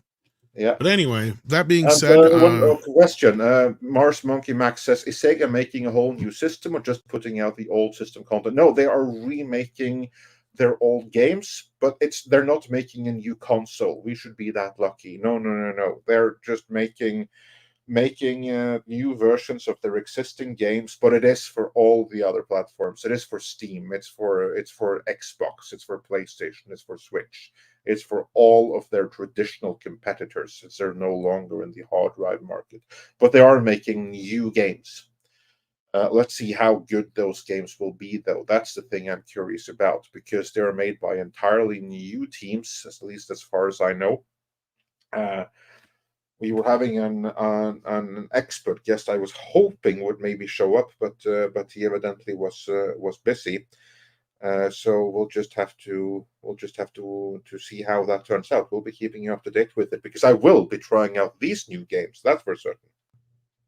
When they come out, I'll be trying a new Shinobi for sure. So, Script Doctor, you got anything going on you want to plug real quick before we head out of here? Yeah, sign up to my Patreon. I got a couple of things on the way. I'm going to be starting in the new year a screenplay reviewing show, and I'm looking for a host. So it's open auditions to anyone. So if you guys are out there, you like reading screenplays and never read a screenplay, but have strong opinions about entertainment and would like to partake, just follow me on Twitter, or DM me, or email me at the Script Doctor PhD that you're interested. And I'll put you on the list. I've already got 8 people interested right now, and the list is still growing. I'm getting lots of activity. We've gotten 10 additional new members on Patreon. So thank you so much, guys, for signing up with that. And yeah, that's what I'm going to be doing there. More details are on the community tab on my YouTube page, and on a free post that's on my Patreon already for anyone who is looking to satiate their curiosity on the idea. And tomorrow night, when I get a confirmation from Gary over at Pop Culture Minefield, we're going to be talking about his comic Vindicated. So I'll be on the lookout for that show. Awesome sauce. And I just want to remind everybody that Midnight's Edge is a separate channel from the main channel and Midnight's Edge live archives and Espanol and all that stuff. So do check out Midnight's Edge After Dark. I think sometimes people forget that it is a separate channel, because we do new shows twice a week during the week on the off days that we have here. And those we kind of goof around a little bit more. We have some more fun, but we also talk about topics and stories that don't always necessarily get much discussion on the main show. So do check out Midnight's Edge After Dark. And I do drop other goofy stuff there too sometimes. In fact, I did a very funny Christmas song last year that I think you should check out this year if you missed it. Six, anything else we should plug before we head out? The Christmas list, the shit list, Sunday night. And that's on Sundays. That's right. 9 p.m. Eastern. We're in the middle of our top 15 Christmas movies. And so that should be a lot of fun. I won't be there, but Tom will be there. And you may be there in spirit video, though, via satellite. And also, this stream, like all other streams, is going to be unlisted. This is something that we have to do, because leaving them up, because of the way YouTube is working right now, is actively harming the channel, and it's damaging the spread of notifications for our regular scripted videos. That's just how YouTube is. So this stream will be unlisted. If you have the link, you can still watch it on the link, and the whole stream will also be re-uploaded to Midnight's Edge live archives, where in the playlist you will find all previous episodes of Midnight's Edge in the morning, and there you'll also find clips of the best bits. A lot of clips have been uploaded this last week. I'm finally getting caught up again. And same with this one. Clips from this episode will be at Midnight's Edge live archives. And also, of course, check out Midnight's Edge Espanol, which there's also some great content on for those of you who either speak or wants to learn Spanish. All righty then. So with that, thank you so much, everybody, for being here. Thank you to our panelists. Check out Culture Casino and Paul Chato, of course, as well. Don't forget them. There may be, but I don't think so, because I actually have a bunch of Christmas stuff going on this weekend. But we're going to do something for 4K for you, actually, but it's not going to probably be a live show. In fact, the boys and I have decided we've got to show some tough love to one of our favorite boutique studios, because they've had some issues that they have not been addressing. So Kino Lorber is going to be on the kind of on the block here a little bit, because we got to talk about a few things. So we might put out a special video this weekend, but I don't know if we'll do an actual live stream. So stay tuned for that, Kalekioki. I know we've been a bit behind on that. And yes, Espanol has shorts every day, as Paulie says. So there you go. Check that out. And they also do their stream on Saturday mornings still, right? Yeah, they do. So do check that out. And with that, it is time for some koalas in the rain. Koalas in the rain, koalas in the rain, no fucks given, koalas.